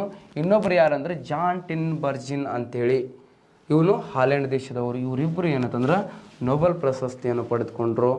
ಸರಿ, ಅದಕ್ಕೆ ಯಾವ ಉದ್ದೇಶಕ್ಕಾಗಿ ಕೊಟ್ಟರು ಇವರಿಗೆ ಅಂತ ಕೇಳಿದ್ರೆ, ಇವ್ರು ಏನಂತಂದ್ರೆ ಸೂಕ್ಷ್ಮ ಮತ್ತು ಸಮಗ್ರ ಅರ್ಥಶಾಸ್ತ್ರವನ್ನು, ಮೈಕ್ರೋ ಮತ್ತು ಮ್ಯಾಕ್ರೋ ಎಕನಾಮಿಯನ್ನು, ಮೈಕ್ರೋ ಪ್ಲಸ್ ಏನಂತಂದ್ರೆ ಮ್ಯಾಕ್ರೋ ಎಕನಾಮಿಯನ್ನು ಅಭಿವೃದ್ಧಿಪಡಿಸಿದ್ದಕ್ಕಾಗಿ ಇವರಿಬ್ಬರಿಗೆ, ಅಭಿವೃದ್ಧಿಕ್ಕಿಂತ ಏನಂತಂದ್ರೆ ಇವ್ರು ಪರಿಚಯ ಮಾಡ್ತಾರೆ. ಪರಿಚಯ ಮಾಡೋದಕ್ಕಾಗಿ ಇವ್ರಿಗೆ ಏನಂತಂದ್ರೆ ಏನು ಅರ್ಥಶಾಸ್ತ್ರ ವಿಷಯಕ್ಕೆ ಏನಂತಂದರೆ ಇವರಿಗೆ ನೊಬೆಲ್ ಪ್ರಶಸ್ತಿಯನ್ನು ನೀಡಲಾಯಿತು ಅಂತ ಹೇಳ್ಬೋದು. ನೊಬೆಲ್ ಪ್ರಶಸ್ತಿ ನೀಡ್ತಾರೆ. ನೆಕ್ಸ್ಟ್, ಇದಾದ ನಂತರ ಅರ್ಥಶಾಸ್ತ್ರ ವಿಷಯಕ್ಕೆ ನೊಬೆಲ್ ಪ್ರಶಸ್ತಿಯನ್ನು ಪಡೆದುಕೊಂಡ ಮೊದಲ ಮಹಿಳೆ ಯಾರ್ಯಪ್ಪ? ಅರ್ಥಶಾಸ್ತ್ರ ವಿಷಯಕ್ಕೆ ನೊಬೆಲ್ ಪ್ರಶಸ್ತಿಯನ್ನು ಪಡೆದುಕೊಂಡ ಮೊದಲ ಮಹಿಳೆ ಅಂತಂದ್ರೆ ಎಲಿನಾರೋ ಅಸ್ಟ್ರೋನಾರೋ ಅಂತೇಳಿ. ಯಾರು? ಎಲಿನಾರೋ ಅಸ್ಟ್ರೋನಾರೋ ಅಂತೇಳಿ. ಎಲ್ಲಿನಾರ್ತಿಯಾ ಅಲ್ಲಿನಾರ್ತಿಯಾ ನಿಮ್ಮದು, ಎಲಿನಾರೋ ಅಸ್ಟ್ರೋನಾರೋ. ಇವಳು ಏನಂತಂದ್ರೆ ಅಮೇರಿಕಾ ದೇಶದವಳು. ಇವಳಿಗೆ ಕೊಟ್ಟಿದ್ದು ಯಾವಾಗ ಅಂತ ಕೇಳಿದ್ರೆ 2009ರಲ್ಲಿ. ಸರ್, ಇದು ಏನು ಮಾಡಿದ್ಲ ಅಂತಂದ್ರೆ ಕಾಟ ಪಿನ್ನ ಫುಗ್ಗ ಮಾರದ್ದು ಕಲಿಸ್ಕೊಟ್ಲು. ಕಾಟ ಪಿನ್ನ ಫುಗ್ಗರಿ ಯವ್ವ ಅಂತ ಹಂಗಂದಿರಿ ಮತ್ತು ಹಂಗಲ್ಲ. ಅರ್ಥಶಾಸ್ತ್ರದ ಮೂಲ ತತ್ವಗಳನ್ನು ಪರಿಚಯ ಮಾಡಿಕೊಟ್ಲು ಇವಳು. ಯಾವುದು? ಅರ್ಥಶಾಸ್ತ್ರದ ಮೂಲ ತತ್ವಗಳು. ಅರ್ಥಶಾಸ್ತ್ರದ ಮೂಲ ತತ್ವಗಳನ್ನು ಪರಿಚಯ ಮಾಡಿ ಕೊಟ್ಲು. ಮೂಲ ತತ್ವಗಳು, ಬೇಸಿಕ್ ಪ್ರಿನ್ಸಿಪಲ್ಸ್ಗಳನ್ನು, ತತ್ವಗಳನ್ನು ಏನು ಮಾಡಿದ್ಲು ಇವಳು? ಅಭಿವೃದ್ಧಿಪಡಿಸಿದ್ಲು. ಅರ್ಥಶಾಸ್ತ್ರದ ಎಂಥ ತತ್ವಗಳನ್ನು? ಮೂಲ ತತ್ವಗಳನ್ನು ಇವಳು ಏನು ಮಾಡಿದ್ಲು? ಅಭಿವೃದ್ಧಿಪಡಿಸಿದ್ಲು. ಅಭಿವೃದ್ಧಿಪಡಿಸಿದ್ದಕ್ಕಾಗಿ ಇವಳಿಗೆ ಏನಂತಂದ್ರೆ ನೊಬೆಲ್ ಪ್ರಶಸ್ತಿಯನ್ನು ಕೊಡ್ತಾರೆ ಅರ್ಥಶಾಸ್ತ್ರ ವಿಷಯಕ್ಕೆ. ನೋಡ್ರಿ, ನಿಮಗೆ ಇನ್ನೊಂದು ಗೊತ್ತಿರಬೇಕು, ನೊಬೆಲ್ ಪ್ರಶಸ್ತಿಯನ್ನು ಪಡೆದುಕೊಂಡ ಮೊದಲ ಮಹಿಳೆ ಯಾರಂದ್ರೆ ಮೇರಿ ಕ್ಯೂರಿ. ಓಕೆ, ಬಟ್ ಏನಂತಂದ್ರೆ ಅರ್ಥಶಾಸ್ತ್ರ ವಿಷಯಕ್ಕೆ ಮೊದಲು ಪಡ್ಕೊಂಡವಳು ಯಾರಂತಂದ್ರೆ ಎಲಿನಾರೋ ಅಸ್ಟ್ರೋನಾರೋ. ಇವರು ಯಾವುದು? ಅರ್ಥಶಾಸ್ತ್ರಕ್ಕಾದ್ರೆ ಇವರು. ಒಟ್ಟಿನಲ್ಲಿ ನೊಬೆಲ್ ಅಂತಂದ್ರೆ ಮೇರಿ ಕ್ಯೂರಿ ಅಂತೇಳಿ ಆಗಬೇಕು. ಮೇರಿ ಕ್ಯೂರಿ ಅಂತೇಳಿ ಇಷ್ಟು ಗೊತ್ತಿರಬೇಕು. ನೆಕ್ಸ್ಟ್ ಏನಂತಂದ್ರೆ ಅರ್ಥಶಾಸ್ತ್ರ ವಿಷಯದಲ್ಲಿ ನೊಬೆಲ್ ಪ್ರಶಸ್ತಿಯನ್ನು ಪಡೆದುಕೊಂಡ ಮೊಟ್ಟ ಮೊದಲ ಭಾರತೀಯ ಯಾರಂದ್ರೆ ಅಮರ್ತ್ಯ ಸೇನ್ ರೀ ಸ್ನೇಹಿತರೆ. ಯಾರು? ಅಮರ್ತ್ಯ ಸೇನ್. 1968ರಲ್ಲಿ ಇವರು ವೆಸ್ಟ್ ಬೆಂಗಾಲ್ದವರಾಗಿದ್ದರು. ಎಲ್ಲಿಯವರು? ವೆಸ್ಟ್ ಬೆಂಗಾಲ್ದವರು. ಸರ್, ಏನು ಮಾಡಿದ್ರು ಇವರು? ಅಮರ್ತ್ಯ ಸೇನ್ ಜೊತೆಯಲ್ಲಿ ಇನ್ನೊಬ್ಬರು ಪಾಕಿಸ್ತಾನದ ಅರ್ಥಶಾಸ್ತ್ರಜ್ಞರಾಗಿರುವಂಥ ಮೆಹಬೂಬ್ ಉಲ್ ಹಕ್ಕಿಗೂ ಕೂಡ ಕೊಟ್ಟಾರ ಅಂತೇಳಿ ಹೇಳ್ತಾರೆ. ಬಟ್ ಮೆಹಬೂಬ್ ಉಲ್ ಹಕ್ಕಿಗೆ ಕೊಟ್ಟಿಲ್ಲ ರೀ. ಬರೀ ಯಾರಿಗೆ ಕೊಟ್ಟಾರ? ಅಮರ್ತ್ಯ ಸೇನಿಗೆ ಮಾತ್ರ ಕೊಟ್ಟಿದ್ದಾರೆ. ನೀಗೇನಂತಂದ್ರೆ ಕೆಲವೊಂದು ಆಥರ್ ಬುಕ್ ಒಳಗೆ ಮೆಹಬೂಬ್ ಉಲ್ ಹಕ್ಕಿಗೂ ಕೂಡ ಕೊಟ್ಟಿದ್ದಾರೆ ಅಂತ ಹೇಳ್ತಾರೆ. ಬಟ್ ಮೆಹಬೂಬ್ ಉಲ್ ಹಕ್ಕಿಗೆ ಕೊಟ್ಟಿಲ್ಲ. ಈಗೇನಾದ್ರು ಲಿಸ್ಟ್ ತೆಗೆದು ನೋಡಿದ್ರೆ ಮೆಹಬೂಬ್ ಉಲ್ ಹೆಸರು ಇಲ್ಲ, ಮೆಹಬೂಬ್ ಉಲ್ ಹಕ್ಕಿದ ಹೆಸರು ಇಲ್ಲ, ಅಮರ್ತ್ಯ ಸೇನ್ ಮಾತ್ರ ಇದ್ದಾರೆ. ಸೊ ಅಮರ್ತ್ಯ ಸೇನ್ ಏನು ಅಭಿವೃದ್ಧಿಪಡಿಸಿದ ಕೈ ಕೊಟ್ರಪ್ಪ ಇವರಿಗೆ ಅಂತಂದ್ರೆ, ಇವರು ಕಲ್ಯಾಣ ಅರ್ಥಶಾಸ್ತ್ರವನ್ನು, ವೆಲ್ಫೇರ್ ಎಕನಾಮಿಯನ್ನು, ಯಾವುದು ವೆಲ್ಫೇರ್ ಎಕನಾಮಿಯನ್ನು ಅಭಿವೃದ್ಧಿಪಡಿಸಿದ್ದಕ್ಕಾಗಿ, ಕಲ್ಯಾಣ ಅರ್ಥಶಾಸ್ತ್ರವನ್ನು ಅಭಿವೃದ್ಧಿಪಡಿಸಿದ್ದಕ್ಕಾಗಿ ಇವರಿಗೆ ಅರ್ಥಶಾಸ್ತ್ರದಲ್ಲಿ ನೋಬೆಲ್ ಪ್ರಶಸ್ತಿಯನ್ನು ಕೊಡ್ತಾರೆ. ವೆಲ್ಫೇರ್ ಎಕನಾಮಿಯನ್ನು ಅಭಿವೃದ್ಧಿಪಡಿಸಿದ್ದಕ್ಕಾಗಿ ಇವರಿಗೆ ಅರ್ಥಶಾಸ್ತ್ರ ವಿಷಯಕ್ಕೆ ನೋಬೆಲ್ ಪ್ರಶಸ್ತಿಯನ್ನು ಕೊಡ್ತಾರೆ. ಇದು ನಿಮಗೆ ಗೊತ್ತಿರಬೇಕು. ಇದಾದ ನಂತರ ಸ್ನೇಹಿತರೆ 2019ರಲ್ಲಿ ನೋಬೆಲ್ ಪ್ರಶಸ್ತಿಯನ್ನು ಪಡೆದುಕೊಂಡವರು ಯಾರಿ? ಓಕೆ, ಅರ್ಥಶಾಸ್ತ್ರ ವಿಷಯದಲ್ಲಿ ಮೊಟ್ಟ ಮೊದಲ ಬಾರಿಗೆ ನೋಬೆಲ್ ಪ್ರಶಸ್ತಿಯನ್ನು ಪಡೆದುಕೊಂಡವರು ಯಾರಪ್ಪ ಅಂತ ಕೇಳಿದ್ರೆ, ನಮ್ಮ ದೇಶದಲ್ಲಿ 2019ರಲ್ಲಿ ಪಡೆದುಕೊಂಡವರು ಯಾರಪ್ಪ ಅಂತ ಕೇಳಿದ್ರೆ ಅಭಿಜಿತ್ ಬ್ಯಾನರ್ಜಿ ಒಬ್ಬರು. ಇವರು ಕೂಡ ವೆಸ್ಟ್ ಬೆಂಗಾಲ್ದವರು, ಮೂಲತಃವಾಗಿ ವೆಸ್ಟ್ ಬೆಂಗಾಲ್ದವರು. ಬಟ್ ಅಮೇರಿಕಾ PhD ಮಾಡೋಕ್ಕಂತ ಹೋಗಿ ಅಲ್ಲೇ ಸೆಟ್ಲ್ ಆಗಿ ಮತ್ತೇನಂತಂದ್ರೆ ಅವ್ರ ಪತ್ನಿ, ಯಾರ ಪತ್ನಿ ಅಷ್ಟೇ ಅಲ್ಲ, ಇವ್ರ ಪತ್ನಿ ಅವಳು, ಯಾರ ಪತ್ನಿ? ಅಭಿಜಿತ್ ಬ್ಯಾನರ್ಜಿ ಪತ್ನಿ ಇವಳು ಯಾರು? ಎಸ್ತರ್ ಡುಫ್ಲೋ. ಇವಳು ಕೂಡ ಅಮೇರಿಕಾ ದೇಶದವಳು. ಆ್ಯಕ್ಚುಲಿ ಏನಂತಂದ್ರೆ ಇವರು ಅಭಿಜಿತ್ ಬ್ಯಾನರ್ಜಿ ಸ್ಟೂಡೆಂಟ್, ಇವಳು ಸ್ಟೂಡೆಂಟಿಗೆ ಮದುವೆ ಆಗ್ತಾರೆ ಅವರು. ಓಕೆ, ಈಗೇನಂತಂದ್ರೆ ಹೌದು, ಅವ್ರು ಏನಂತಂದ್ರೆ ಅಲ್ಲಿ ಯೂನಿವರ್ಸಿಟಿಯಲ್ಲಿ ಟೀಚ್ ಮಾಡುವಾಗ ಏನಂದ್ರೆ ವಿದ್ಯಾರ್ಥಿಯನ್ನೇ ಮದುವೆ ಆಗೋರು. ಅವ್ರ ವಿದ್ಯಾರ್ಥಿ ಪ್ಲಸ್ ಏನಂದ್ರೆ ಹೆಂಡತಿ ಏನಂತಂದ್ರೆ ಎಸ್ತರ್ ಡುಫ್ಲೋ, ಇವರಿಬ್ಬರಿಗೂ ಪ್ಲಸ್ ಏನಂದ್ರೆ ಇವ್ರ ದೋಸ್ತ್ ಇನ್ನೊಬ್ಬ ಯಾರು? ಮೈಕಲ್ ಕ್ರೈಮರ್. ಇವರಿಬ್ಬರು ಅಮೇರಿಕಾ ದೇಶದವರು. ಇವರಿಬ್ಬರು 3 ಜನಗೆ ಏನಂತಂದರೆ ಎಟ್ ಎ ಟೈಮ್ ಏನು ಕೊಡ್ತಾರೆ? ನೋಬೆಲ್ ಪ್ರಶಸ್ತಿಯನ್ನು ಕೊಡ್ತಾರೆ. ಹೌದು, ನೋಬೆಲ್ ಪ್ರಶಸ್ತಿಯನ್ನು ಕೊಡ್ತಾರೆ, ಇದು ಗೊತ್ತಿರಬೇಕು. ಪ್ಲಸ್ ಇವರು 3 ಜನ ಸೇರಿ ಹೊಸ ಮಾದರಿಯ ಏನು ಪರಿಚಯ ಮಾಡಿದ್ರಪ್ಪ ಇವರು, ಎದಕ್ಕೆ ಕೊಟ್ಟರು ಇವರಿಗೆ ಅಂತಂದು ಕೇಳಿದ್ರೆ, ಇವರು 3 ಜನ ಸೇರಿಕೊಂಡು ಹೊಸ ಮಾದರಿಯ ಬಡತನ ನಿರ್ಮೂಲನಾ ಸಿದ್ಧಾಂತವನ್ನು ಅಭಿವೃದ್ಧಿಪಡಿಸಿದವರು. ಪಾವರ್ಟಿಯನ್ನು ಯಾವ ಥರ ಏನಂತಂದ್ರೆ ಕಡಿಮೆ ಮಾಡಬೇಕು ಅಂತೇಳಿ ಏನಂದ್ರೆ ಅಭಿವೃದ್ಧಿಪಡಿಸಿದ್ರು ಇವರು. ಆದ ಕಾರಣ ಕೊಟ್ಟರು. ಇಷ್ಟು ಹಳೇದು ಕೇಳಂಗಿಲ್ಲ, ನಿಮ್ಗೆ ಕೇಳಿದ್ರೆ 2021 ಕೇಳ್ತಾನೀಗ. ಈ 22 ಕೊಟ್ಟಿಲ್ಲ ಏನು ಸರ್? ಡಿಸೆಂಬರ್ ಒಳಗೆ ಕೊಡ್ತಾರೆ, ಡಿಸೆಂಬರ್ 10ಕ್ಕೆ ಕೊಡ್ತಾರೆ. Okay, right. ನೆಕ್ಸ್ಟ್ 2020ರಲ್ಲಿ ಅರ್ಥಶಾಸ್ತ್ರ ವಿಷಯದಲ್ಲಿ ನೋಬೆಲ್ ಪ್ರಶಸ್ತಿಯನ್ನು ಪಡೆದುಕೊಂಡವರು ಯಾರು? ಹಾಗಾದ್ರೆ ಅರ್ಥಶಾಸ್ತ್ರ ವಿಷಯದಲ್ಲಿ 2020ರಲ್ಲಿ ನೋಬೆಲ್ ಪ್ರಶಸ್ತಿಯನ್ನು ಪಡೆದುಕೊಂಡವರು ಒಬ್ಬರು ಪಾಲ್ ರಾಬರ್ಟ್ ಮಿಲ್ಗ್ರೋಮ್ ಅಂತೇಳಿ ಅಮೇರಿಕಾ ದೇಶದವರು. ಇವರು ಯಾರು? ಪಾಲ್ ರಾಬರ್ಟ್ ಮಿಲ್ಗ್ರೋಮ್ ಅವರು ಅಮೇರಿಕಾ ದೇಶದವರು. ಇವರಿಗೊಬ್ಬರಿಗೆ ಕೊಟ್ಟಿದ್ದಾರೆ. ಮತ್ತಿನ್ನೊಬ್ಬರು ಯಾರಂತಂದ್ರೆ ರಾಬರ್ಟ್ ಬಟ್ಲರ್ ವಿಲ್ಸನ್ಗೆ ಕೊಡ್ತಾರೆ. ಇವರು ಅಮೇರಿಕಾ ದೇಶದವರು. ಯಾರು? Robert Butler Wilson. ಹಾಗಾದರೆ ರಾಬರ್ಟ್ ಬಟ್ಲರ್ ವಿಲ್ಸನ್ ಎಲ್ಲಿಯವರು ಅಂತಪ್ಪ ಇವ್ರು ಕೇಳಿದ್ರೆ ಇವರು ಅಮೇರಿಕಾ ದೇಶದವರು. ಹೌದಾ? ಇವರಿಬ್ಬರು ಕೂಡ ಅಮೇರಿಕಾ ದೇಶದವರಾಗಿದ್ದು ಇವರು ಹೊಸ ಮಾದರಿಯ ಹರಾಜು ಸಿದ್ಧಾಂತ, ಹರಾಜು ಅಂದ್ರೆ ಗೊತ್ತಾಗ್ತದ, ಈಗ IPL ಪ್ಲೇಯರ್ಸ್ಗಳನ್ನು ತಗೊಳ್ತಾರಲ್ಲ ಆ ಟೈಪ್ ಹರಾಜು ಸಿದ್ಧಾಂತವನ್ನು ಅಭಿವೃದ್ಧಿಪಡಿಸಿದವರು ಇವರು. ಹೊಸ ಮಾದರಿಯ ಹರಾಜು ಸಿದ್ಧಾಂತವನ್ನು ಅಭಿವೃದ್ಧಿಪಡಿಸಿದ್ದಕ್ಕಾಗಿ ಇವರಿಗೆ ಏನಂತಂದ್ರೆ ಅರ್ಥಶಾಸ್ತ್ರ ವಿಷಯಕ್ಕೆ ನೋಬೆಲ್ ಪ್ರಶಸ್ತಿಯನ್ನು ಕೊಡ್ತಾರೆ ಇವರಿಗೂ ಸಹ. ಇದು ನಿಮಗೆ ಗೊತ್ತಿರಲಿ. ನೆಕ್ಸ್ಟ್ ಸ್ನೇಹಿತರೆ, ಇದಾದ ನಂತರ 2021ರಲ್ಲಿ ಯಾರಿಗೆ ಕೊಟ್ಟಾರೆ? ಓಕೆ, ಇವೆಲ್ಲ ನೋಡ್ಕೊಳ್ಬೇಕಪ್ಪ, ಇವೇನು ಅನಲೈಸ್ ಮಾಡುವಂಥದ್ದು ಏನಿಲ್ಲ, ಡೈರೆಕ್ಟ್ ಕ್ವಶನ್ ಕೇಳ್ತಾರೆ ನಿಮಗೆ, ಸರಿನಾ? ನೆಕ್ಸ್ಟ್ 2021ರಲ್ಲಿ ನೋಬೆಲ್ ಪ್ರಶಸ್ತಿ ಯಾರಿಗೆ ಕೊಡ್ತಾರೆ? 2021ರಲ್ಲಿ ಯಾರಿಗೆ ಕೊಟ್ಟರು ಅಂತ ಕೇಳಿದ್ರೆ 3 ಜನ ಕೊಡ್ತಾರೆ ಇಲ್ಲಿ ಕೂಡ. ಓಕೆ, ಒಬ್ರು ಯಾರು ಅಂತ ಕೇಳಿದ್ರೆ ಡೇವಿಡ್ ಕಾರ್ಡ್ ಅಂತೇಳಿ. ಯಾರು? ಡೇವಿಡ್ ಕಾರ್ಡ್ ಅಂತೇಳಿ. ಮತ್ತು ಇನ್ನೊಬ್ರು ಯಾರಂದ್ರೆ ಜೋಸುವಾ ಅಂಗ್ರಿಸ್ಟ್ ಅಂತೇಳಿದ್ದಾರೆ. ಜೋಸುವಾ ಅಂಗ್ರಿಸ್ಟ್ ಅಂತೇಳಿದ್ದಾರೆ. ಮತ್ತೊಬ್ಬರು ಯಾರು ಅಂತ ಕೇಳಿದ್ರೆ ಗೈಡೋ ಇಂಬೆನ್ಸ್ ಅಂತೇಳಿ. ಆದರೆ ಗೈಡೋ ಇಂಬೆನ್ಸ್ ಅಂತೇಳಿ. ಈ 3 ಜನ ಸಹ ಏನಂತಂದ್ರೆ ಅಮೇರಿಕಾ ದೇಶದವರೇ. ನೋಡ್ರಿ ಇಲ್ಲಿ ಈ 3 ಅಮೇರಿಕಾ ದೇಶದವರಾಗಿದ್ದು ಹೊಸ ಆರ್ಥಿಕ ನೀತಿ, ಎಂಥ ನೀತಿ? ಹೊಸ ಆರ್ಥಿಕ ನೀತಿ ಹಾಗೂ ಮತ್ತು ಇತರೆ ವಿದ್ಯಮಾನಗಳಿಂದ ಆಗುವ ಪರಿಣಾಮಗಳ ಕುರಿತು ಅರಿಯಲು ಹೊಸ ಪ್ರಯೋಗವನ್ನು ಸಂಶೋಧನೆ ಮಾಡಿದ್ರು ಇವರು. ರಿಸರ್ಚ್ ಮಾಡ್ತಾರೆ ನ್ಯೂ ಎಕನಾಮಿಕ್ ಪಾಲಿಸಿಗಳು ಪ್ಲಸ್ ಅದರಿಂದ ಆಗುವಂಥ ಯಾವುದಾವುದು ಎಫೆಕ್ಟ್ಸ್ ಆಗ್ತಾವೆ ನ್ಯೂ ಎಕನಾಮಿಕ್ ಪಾಲಿಸಿಯಿಂದ. ಓಕೆ, ಅದ್ರ ಕುರಿತು ಎಲ್ಲ ಏನಂತಂದ್ರೆ ಇವರು ಸಂಶೋಧನೆ ಮಾಡಿದ್ರು. ಇವರು ಸಂಶೋಧನೆ ಮಾಡಿದ್ದಕ್ಕಾಗಿ ಇವರಿಗೆ ಅರ್ಥಶಾಸ್ತ್ರ ವಿಷಯಕ್ಕೆ ನೋಬೆಲ್ ಪ್ರಶಸ್ತಿಯನ್ನು ಕೊಡ್ತಾರೆ. ಓಕೆ, ಇದು ಗೊತ್ತಿರಬೇಕು. ಈ 3 ಜನ ಕೊಟ್ಟಿದ್ದಾರೆ. ಪ್ರಶಸ್ತಿ ಮೊತ್ತ ಎಷ್ಟಾಗಿತ್ತು ಸರ್? ಎವ್ರಿ ಇಯರ್ ಒಂದೇ ಥರ ಪ್ರಶಸ್ತಿ ಮೊತ್ತ ಇರೋಂಗಿಲ್ಲ. ಈ ಸಲ ಏನಂತಂದ್ರೆ ಅರ್ಥಶಾಸ್ತ್ರ ವಿಷಯದ ಪ್ರಶಸ್ತಿ ಮೊತ್ತ ಇತ್ತು 8.5 crore ಇತ್ತು. 8.5 ಕೋಟಿ ಇತ್ತು 2021 ಅರ್ಥಶಾಸ್ತ್ರ ನೊಬೆಲ್ ಪ್ರಶಸ್ತಿಯ ಮೊತ್ತ. ಈ 8.5 ಅಲ್ಲಿ ಅರ್ಧ ಯಾರು ತಗೊಳ್ತಾರೆ ಗೊತ್ತಾ? ಅರ್ಧ ಇವ್ರು ತಗೊಳ್ತಾರೆ, ಡೆಬಿಟ್ ಕಾರ್ಡ್ ಅರ್ಧ ತಗೊಳ್ತಾರೆ, ಮತ್ತು ಕ್ರೆಡಿಟ್ ಕಾರ್ಡ್ಗಳು ಇಬ್ಬರು ಅದರಲ್ಲಿ ಇವರು. ಕ್ರೆಡಿಟ್ ಕಾರ್ಡ್ ಅಲ್ಲ, ಈ ಡೆಬಿಟ್ ಕಾರ್ಡ್ ಎಷ್ಟು ತಗೊಳ್ತಾರೆ? ಅರ್ಧ ತಗೊಳ್ತಾರೆ. ಉಳ್ಕಿದ್ದ ಜೋಸುವಾ ಆಂಗ್ರಿಸ್ಟ್ ಮತ್ತು ಗೈಡೋ ಇಂಬೆಲ್ಸ್ ಇವರು ಅರ್ಧನ ಹಂಚ್ಕೊಳ್ತಾರೆ. ಓಕೆ, ಇದು ನಿಮಗೆ ಗೊತ್ತಿರಬೇಕು. ಇದು ನೊಬೆಲ್ ಪ್ರಶಸ್ತಿ ಹಿನ್ನೆಲೆ. ನೆಕ್ಸ್ಟ್ ಅಂದರೆ 22 ಒಳಗೆ ಯಾವ್ದು ಕೊಡ್ತಾರೆ ಅಪ್ಡೇಟ್ ಹಾಕ್ಕೋತ ಹೋಗಬೇಕು. ನಾನು ಅರ್ಥಶಾಸ್ತ್ರ ರಿಲೇಟೆಡ್ ಆಗಿರುವಂಥದ್ದು ಅಷ್ಟೇ ಹೇಳಿದ್ದೀನಿ. ಉಳ್ಕಿದ್ದೆಲ್ಲ ನೀವು ಏನು ಮಾಡಬೇಕು, ನೀವು ಪ್ರಿಪೇರ್ ಮಾಡ್ಕೊಳ್ಬೇಕು, ಬೇರೆ ಯಾವ್ಯಾವ ಅದಾವಂತ. ರೈಟ್. ನೆಕ್ಸ್ಟ್ ಏನಂದ್ರೆ ಸೂಕ್ಷ್ಮ ಅರ್ಥಶಾಸ್ತ್ರ ಅಂದರೆ ಏನ್ರಿ ನೋಡ್ರಿ. ಸೂಕ್ಷ್ಮ ಮತ್ತು ಸಮಗ್ರ ಅರ್ಥಶಾಸ್ತ್ರ ನೋಡ್ರಿ ಸ್ನೇಹಿತರೆ, 1923ರವರೆಗೆ ಸೂಕ್ಷ್ಮ ಮತ್ತು ಸಮಗ್ರ ಅರ್ಥಶಾಸ್ತ್ರ ವಿಷಯಗಳು ಎರಡು ವಿಲೀನವಾಗಿದ್ದುವಂತೆ, ಎರಡು ಕೂಡ ವಿಲೀನ ಆಗಿದ್ದು.